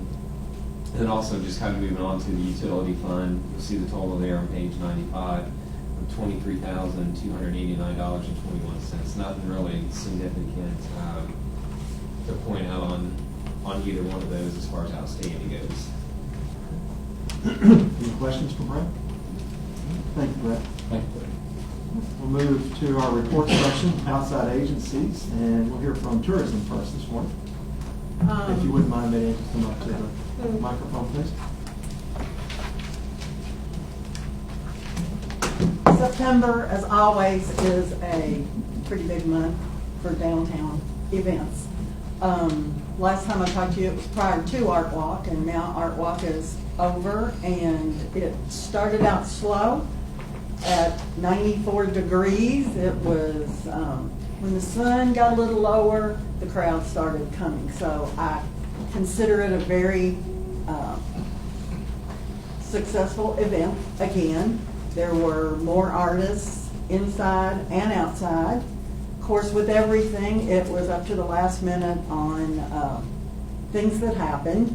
We did have 2 food vendors that were unable to fulfill their food items. So a lot of people had come down for the fish fry, and his cooker broke, so Garrett's wasn't able to do it. And Craig was going to have an all-you-can-eat buffet, and he didn't have any air conditioning. So with that said, Stephanie Dodson at The Rock said that their business tripled that night. So one way or another, it was a good event. I do want to thank again the city for the electric boxes that they put up and down the street. We had a few more so that we could change the flow of the entertainment.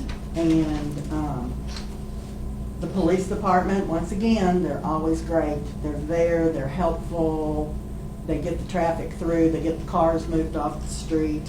I did have Tourism Commission volunteers this year again that were like block captains that came and helped direct people and be sure they're in the right places.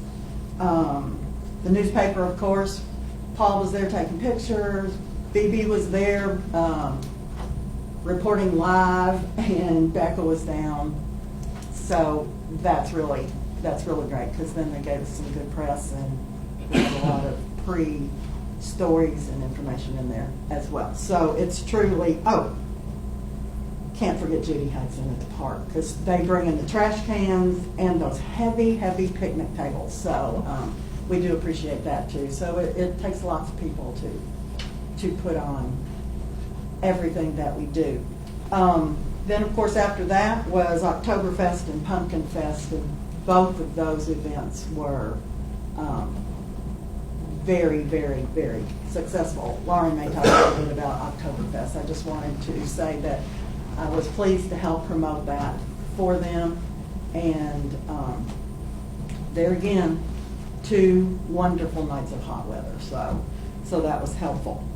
With that said, I'm so happy that you all chose 5 to 8 for trick-or-treating, because last year and in the years past, the only thing that we've had like parents say is, it's at the same time, our spectacular trunk-or-treating.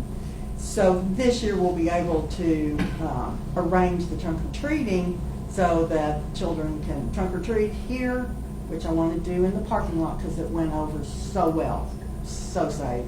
It was such a nice environment last year.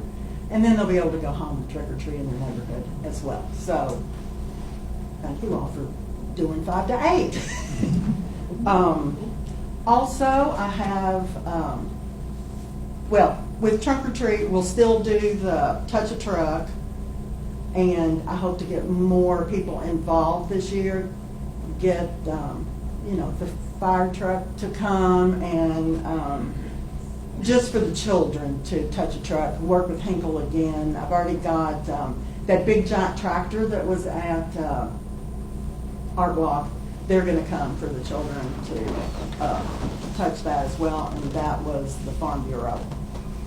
Traditional Bank has agreed to give out trick-or-treat, to do all the trick-or-treat bags for the children. The YMCA is gonna do the costume contest this year. And I know that everybody in the city is going to pull together and do the big giant spider web outside and decorate up that ambulance that the kids adore, and the parents do too. So there's no saying that it's just the kids, it's parents too. So that's what's coming up, as well as the spooktacular on the steps with the pumpkins. And last year we had like 125 pumpkins brought to the steps. But this year I have 2 wonderful volunteers who have offered to help do the pumpkins on the step event. So Stephanie Settles and Miranda Wiles have volunteered. I didn't even have to twist their arm. They volunteered to help me with this. So I do appreciate that. So from October 27th to the 31st, that's when the pumpkins will be displayed on the steps. And they are promoting a pumpkin pal. So if you do one, try to get a friend or another group or something to also carve a pumpkin. So it's a fun event. Lots of people go down and enjoy it. And I'm sure it's going to be twice as good this year. So, questions? Questions? Did I leave off anything, Stephanie? They do have a date, though, to bring the pumpkins, but they're going to take them all throughout the week as well. That's about it. Thank you. Thank you. Thanks, Dave.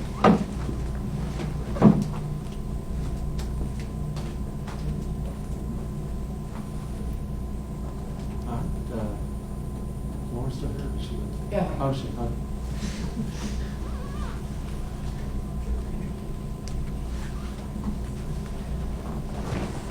So, our part in the Pumpkin Festival is more with the Oktoberfest side of things, and that event was fabulously attended.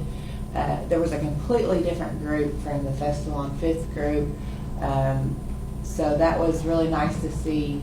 Usually festivals are consistently the same amount, the same type of people, and it was really nice to see a different group out in the community. The day of the event, we had the band cancel, and so there was a lot of community groups that kind of came together trying to find a band. So it was nice having everybody work together to get that fixed, and we were still able to put that event on. So that worked out very nicely, and the event was very, very well attended.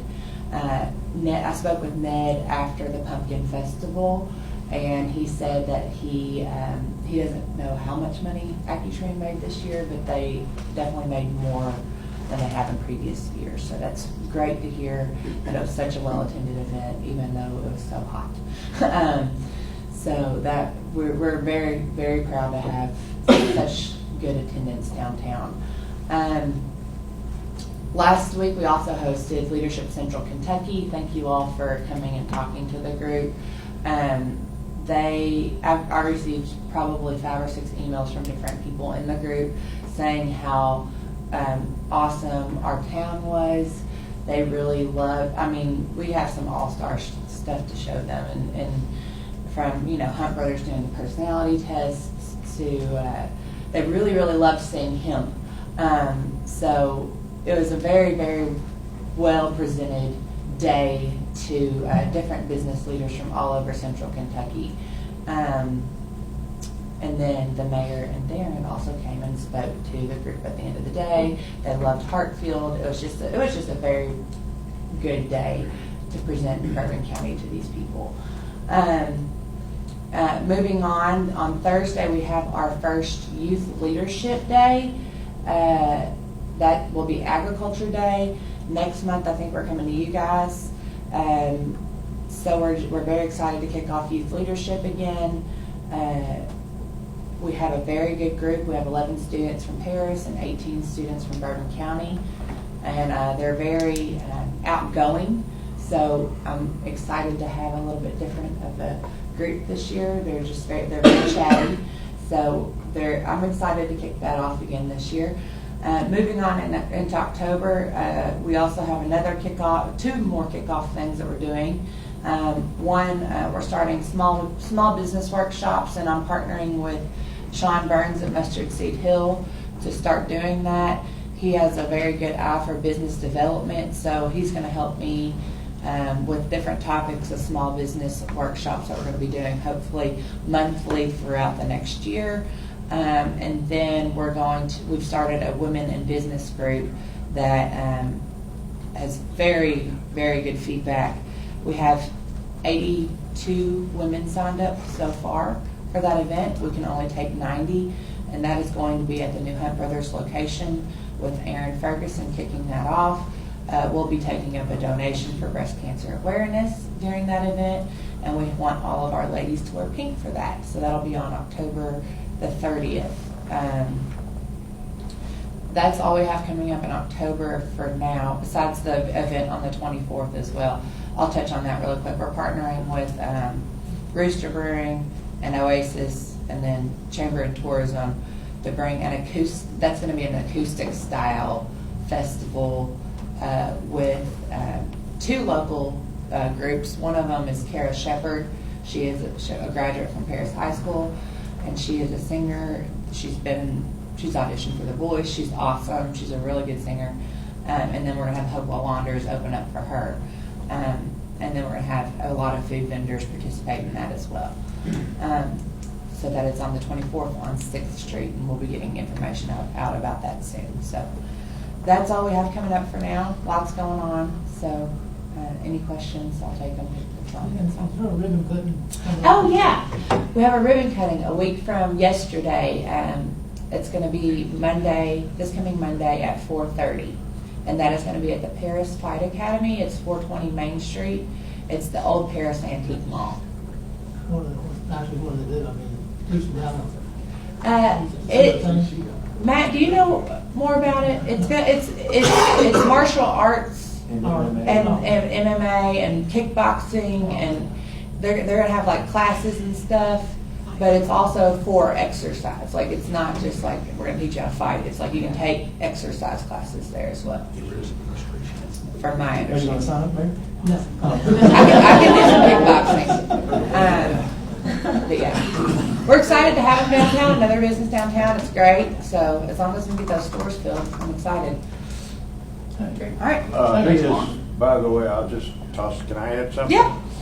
The guy that's opening that is a Bourbon High School graduate. Mm-hmm. He was a state champion boxer in high school. He fought MMA professionally, and was, if you remember, there was a TV show of a team group for a whole year. He was on the national team for that entire year of professional MMA. So he is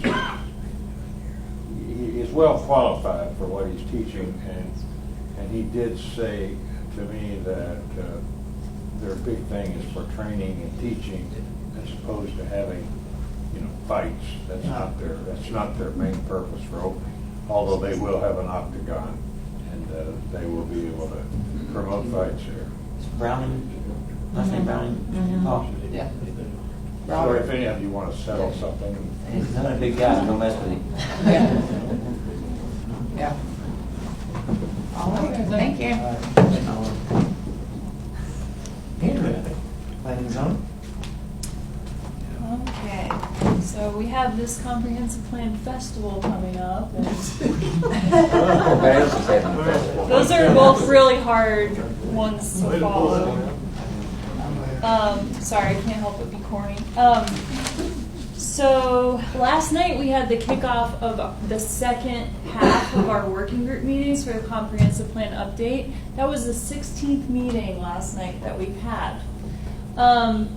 If you have not had an opportunity to watch or participate in the presentation that I gave last Thursday at the library, there is a video posted on our website. It's on the homepage, and it will give you an hour brief of what we've accomplished so far.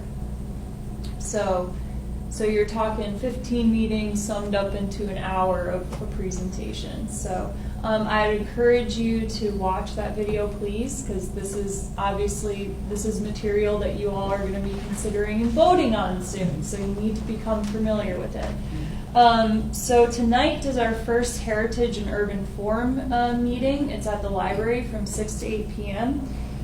Tomorrow night is land use. And so we'll be roughly having one meeting for each category per month through the month of January. And at the joint meeting, I'd handed out our schedules. So I know you all put them on your refrigerators and you're referencing them, right? So otherwise, tonight we have a Board of Adjustment meeting for the city.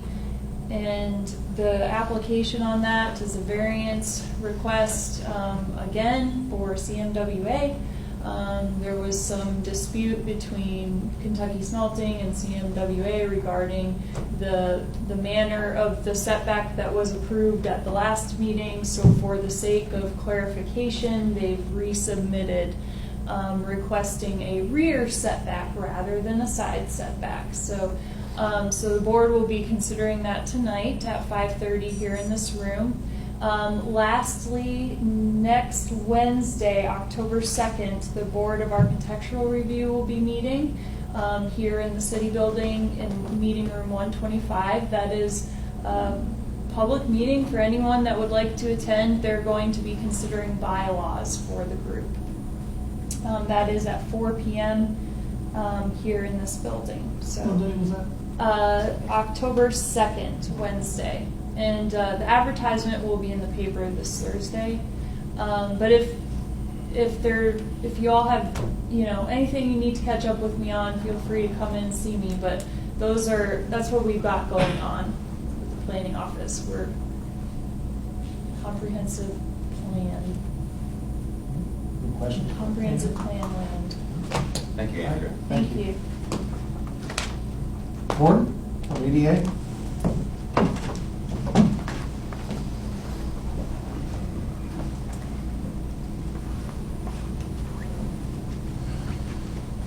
We're going to save the best for last.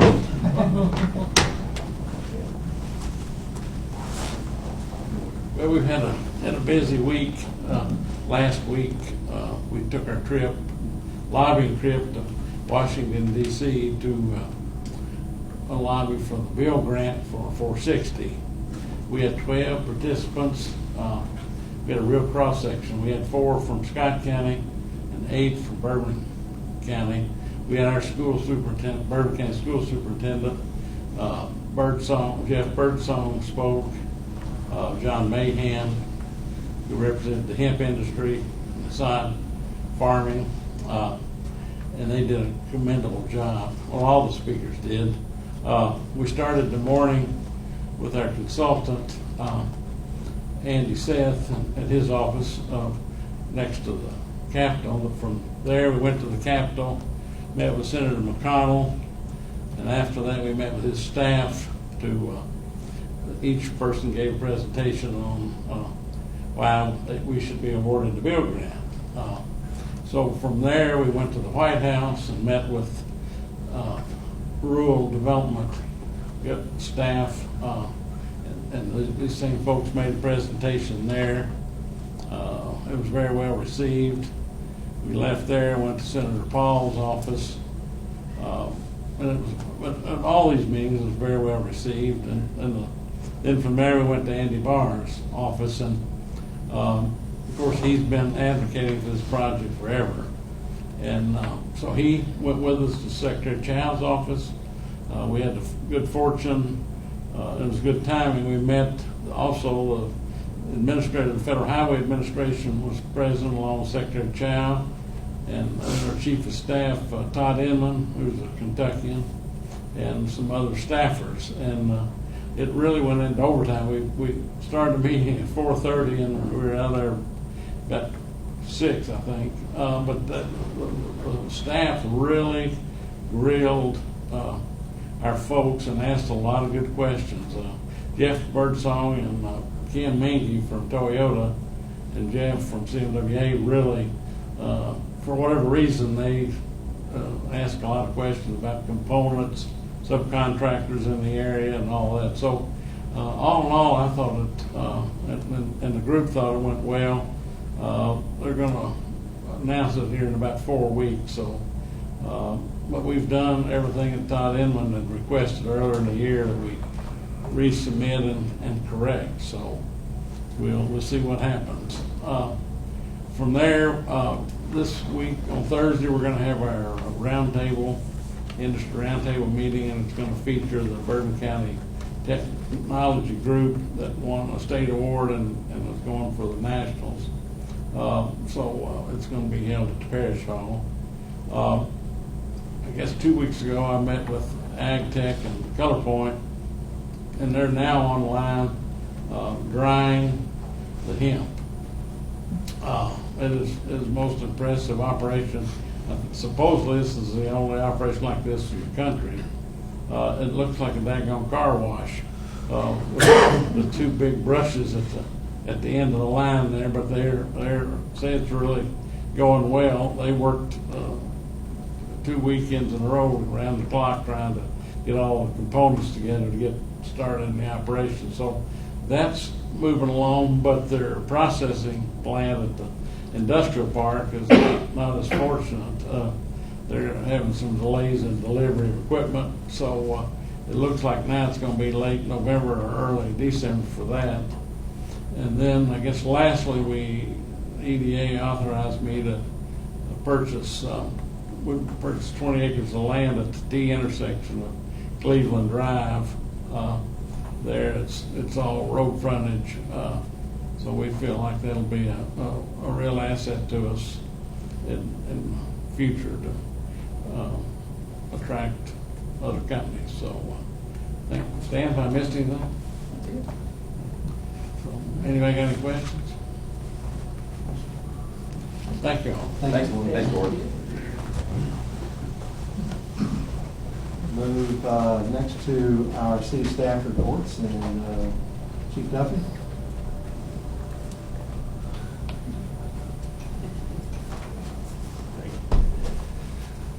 We made a trip down to Florida last week to do the final inspection on the new engine built down there.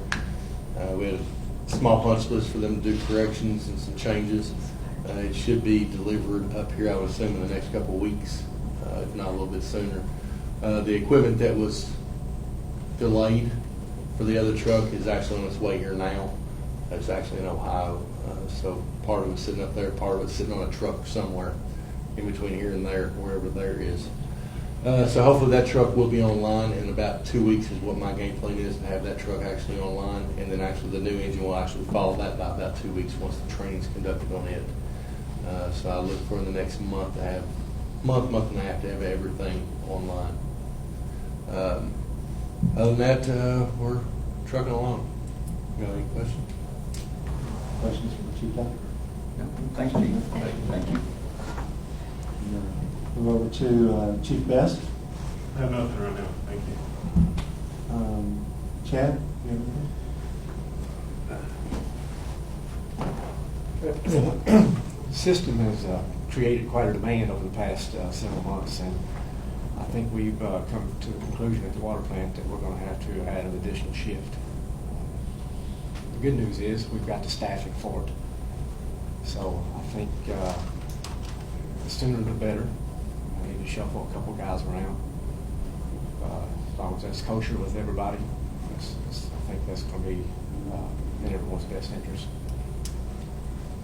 We've had internal discussions about this for a while, trying to figure out, how best. And so just for, and we'll have a written proposal for consideration at a future meeting of this commission.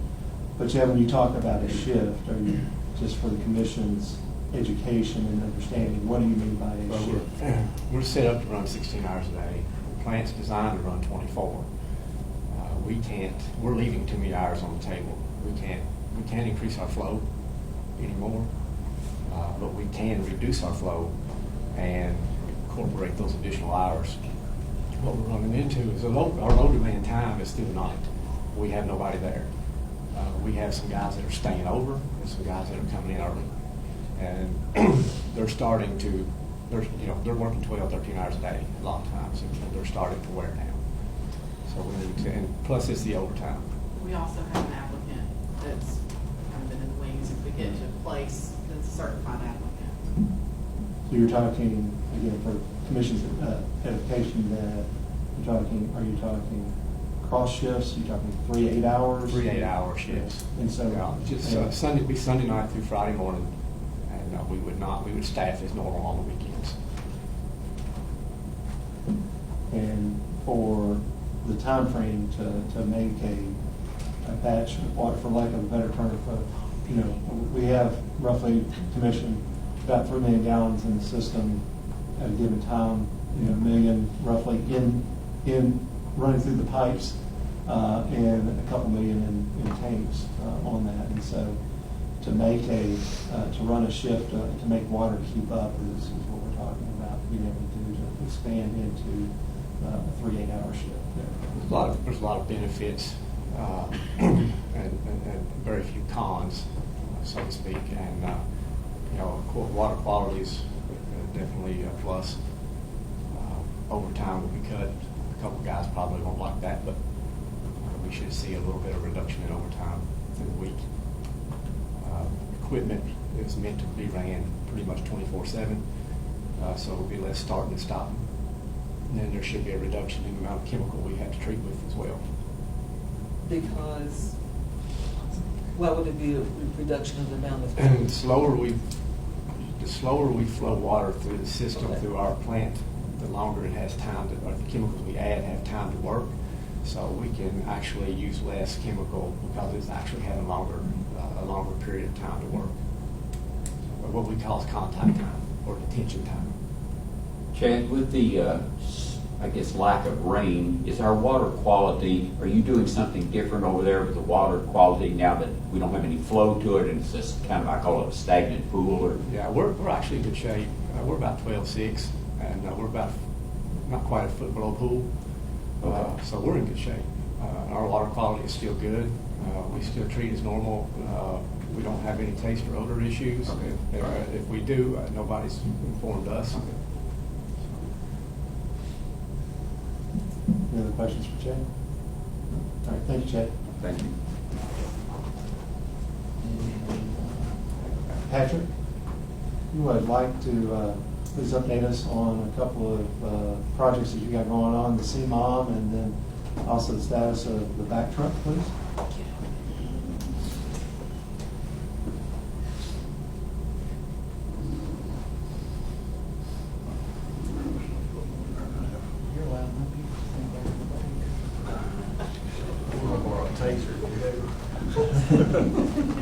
I'm getting tackled by my folks.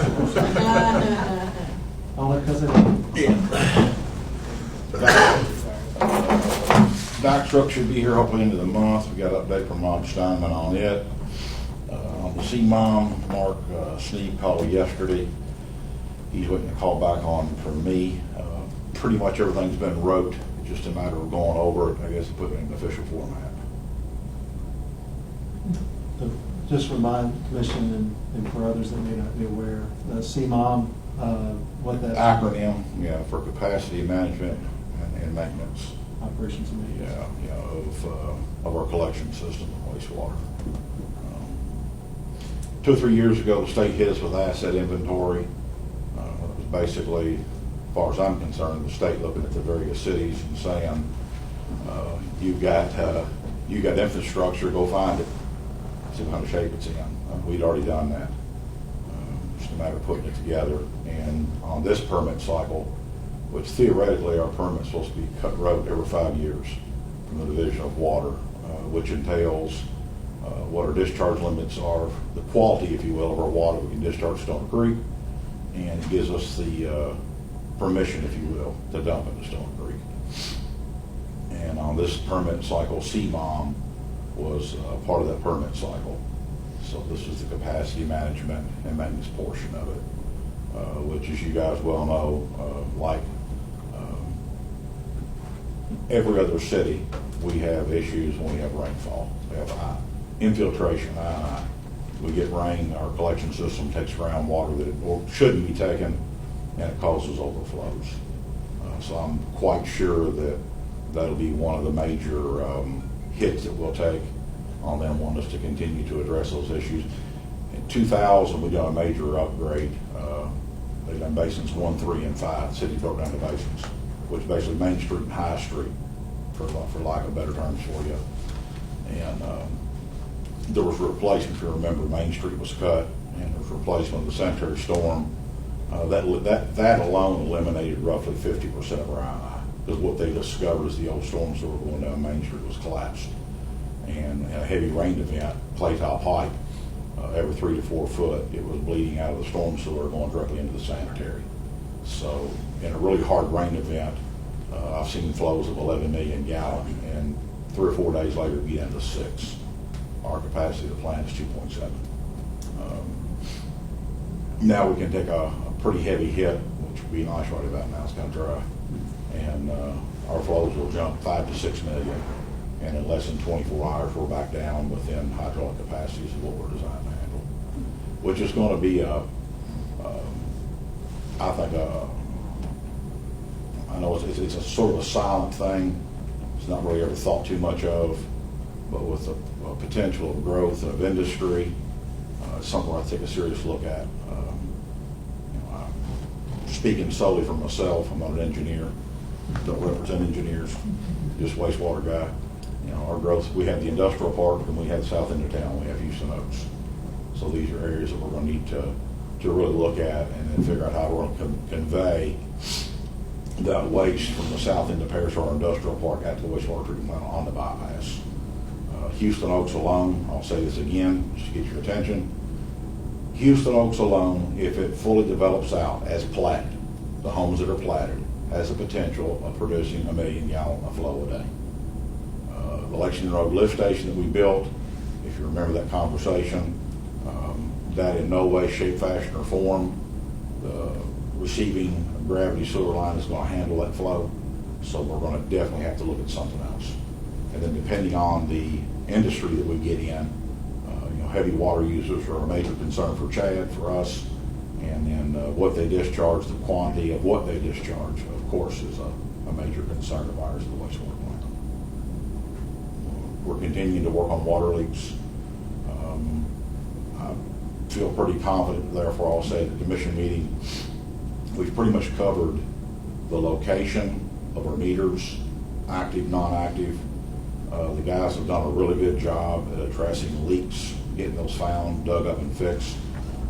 I think our next concern now is we have a lot of old meters in our system that are reported as low to no water usage, and that's where I'm going to focus our next direction is on those, to get those looked at, replaced, and see what that gains us.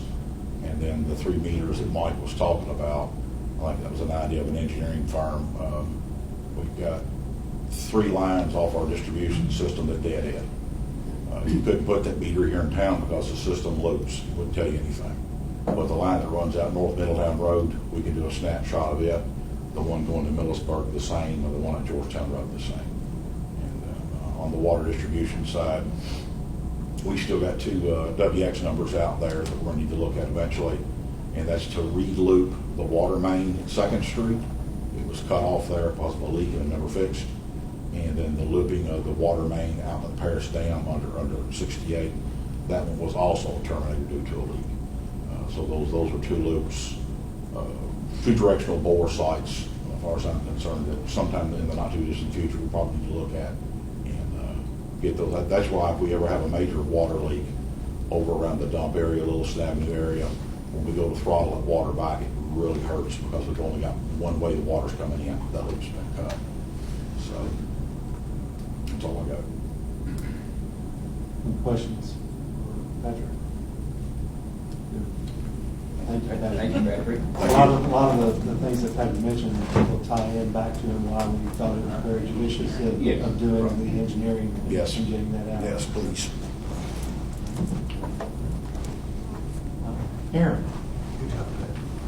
You'll have in front of you a recommendation for hire. This is for a POP certified officer. He has an active contract with the city of Carlisle, so you also see the contract buyout. That contract balance will just roll over to a contract with us if you all approve his hire. He will still need to pass physical exam and drug screen prior to being sworn and appointed. His name is Travis McLaughlin. So commission for information purposes, they're looking to fill slots within the police department. Opportunities exist to go and get a new recruit, send them to academy. Academy, now Chief, 16 weeks? And so the time that they're in academy and learning and getting up to speed, they're also being paid. Then they come back and then they have another roughly 6 months of ride time and stuff to get acclimated. Or you have opportunities such as being presented this morning is to consider what's called a lateral transfer of somebody that's already gone through that process, already certified. There would still be some uptime to get him acclimated to our policies, procedures, our community, but definitely a much quicker time to actually patrolling and being involved in the street. Since my appointment, we've had at least one of these that has come through that we've done a lateral transfer that included a contract buyout.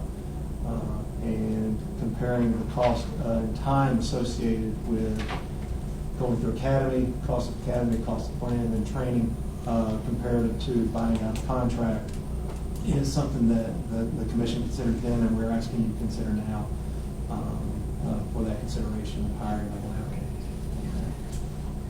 So just for my education purposes, the cost of training and all of that would be potentially around. Our contracts are typically $25,000, and that's where his was also. And they did the time where he's already worked, and so they earn credits every month in Carlisle. And so this is the buyout of what's remaining of his $25,000. I think actually his was 30, wasn't it? Yes. So we got to do. Yes. And we'll also put him in a contract to earn this time back as well.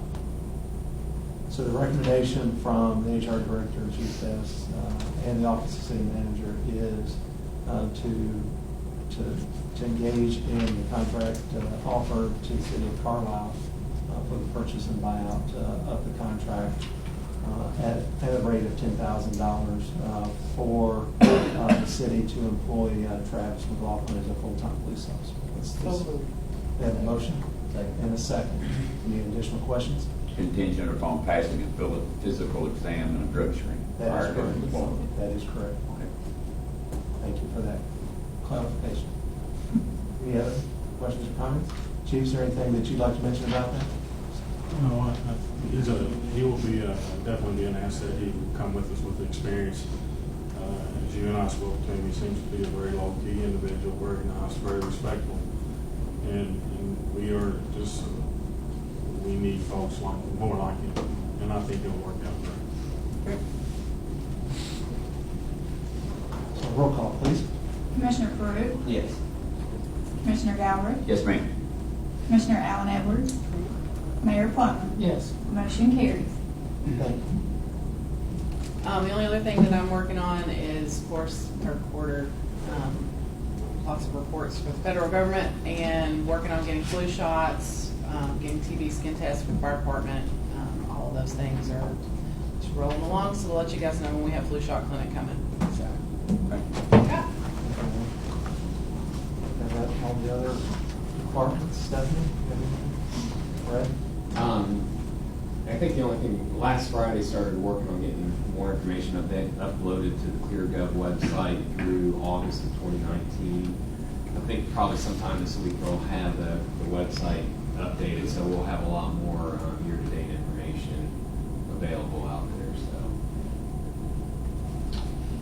Nothing else, Ed? I think it'll be out in Thursday's paper. There's 2 fire chief orders on very hazardous houses that we'll have public hearings on October 2nd. And depending on the outcome of those hearings, it could be a demolition of those 2 properties, but that should be in Thursday's paper. And there's a KYMEA meeting Thursday. We had a couple hours. Just a reminder that Commissioner Allen Edwards, Stephanie, Aaron, and I will be in attendance at Deputy the City's conference starting this evening and going through Friday at noon. So will be good education. I'm looking forward for Commissioner Edwards to experience her first one on that. We've really talked it up about the benefit of that, and hopefully in future years, the rest of the commission will be able to avail themselves of that opportunity. Cross my career, I've worked on in participating in that. So that's all that I have. Commissioner Allen Edwards? Yeah.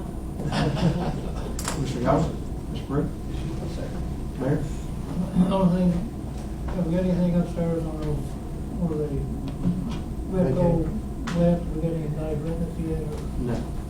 Couple of inquiries and a very close possibility. Okay. That's all I have. All right. Anything additional? Is there a motion to adjourn? Motion. Motion in a second. Roll call, please. Commissioner Galbraith? Yes, ma'am. Commissioner Allen Edwards? Approved. Mayor Plummer? Yes. Commissioner Peru? Yes. Meeting adjourned. Thank you.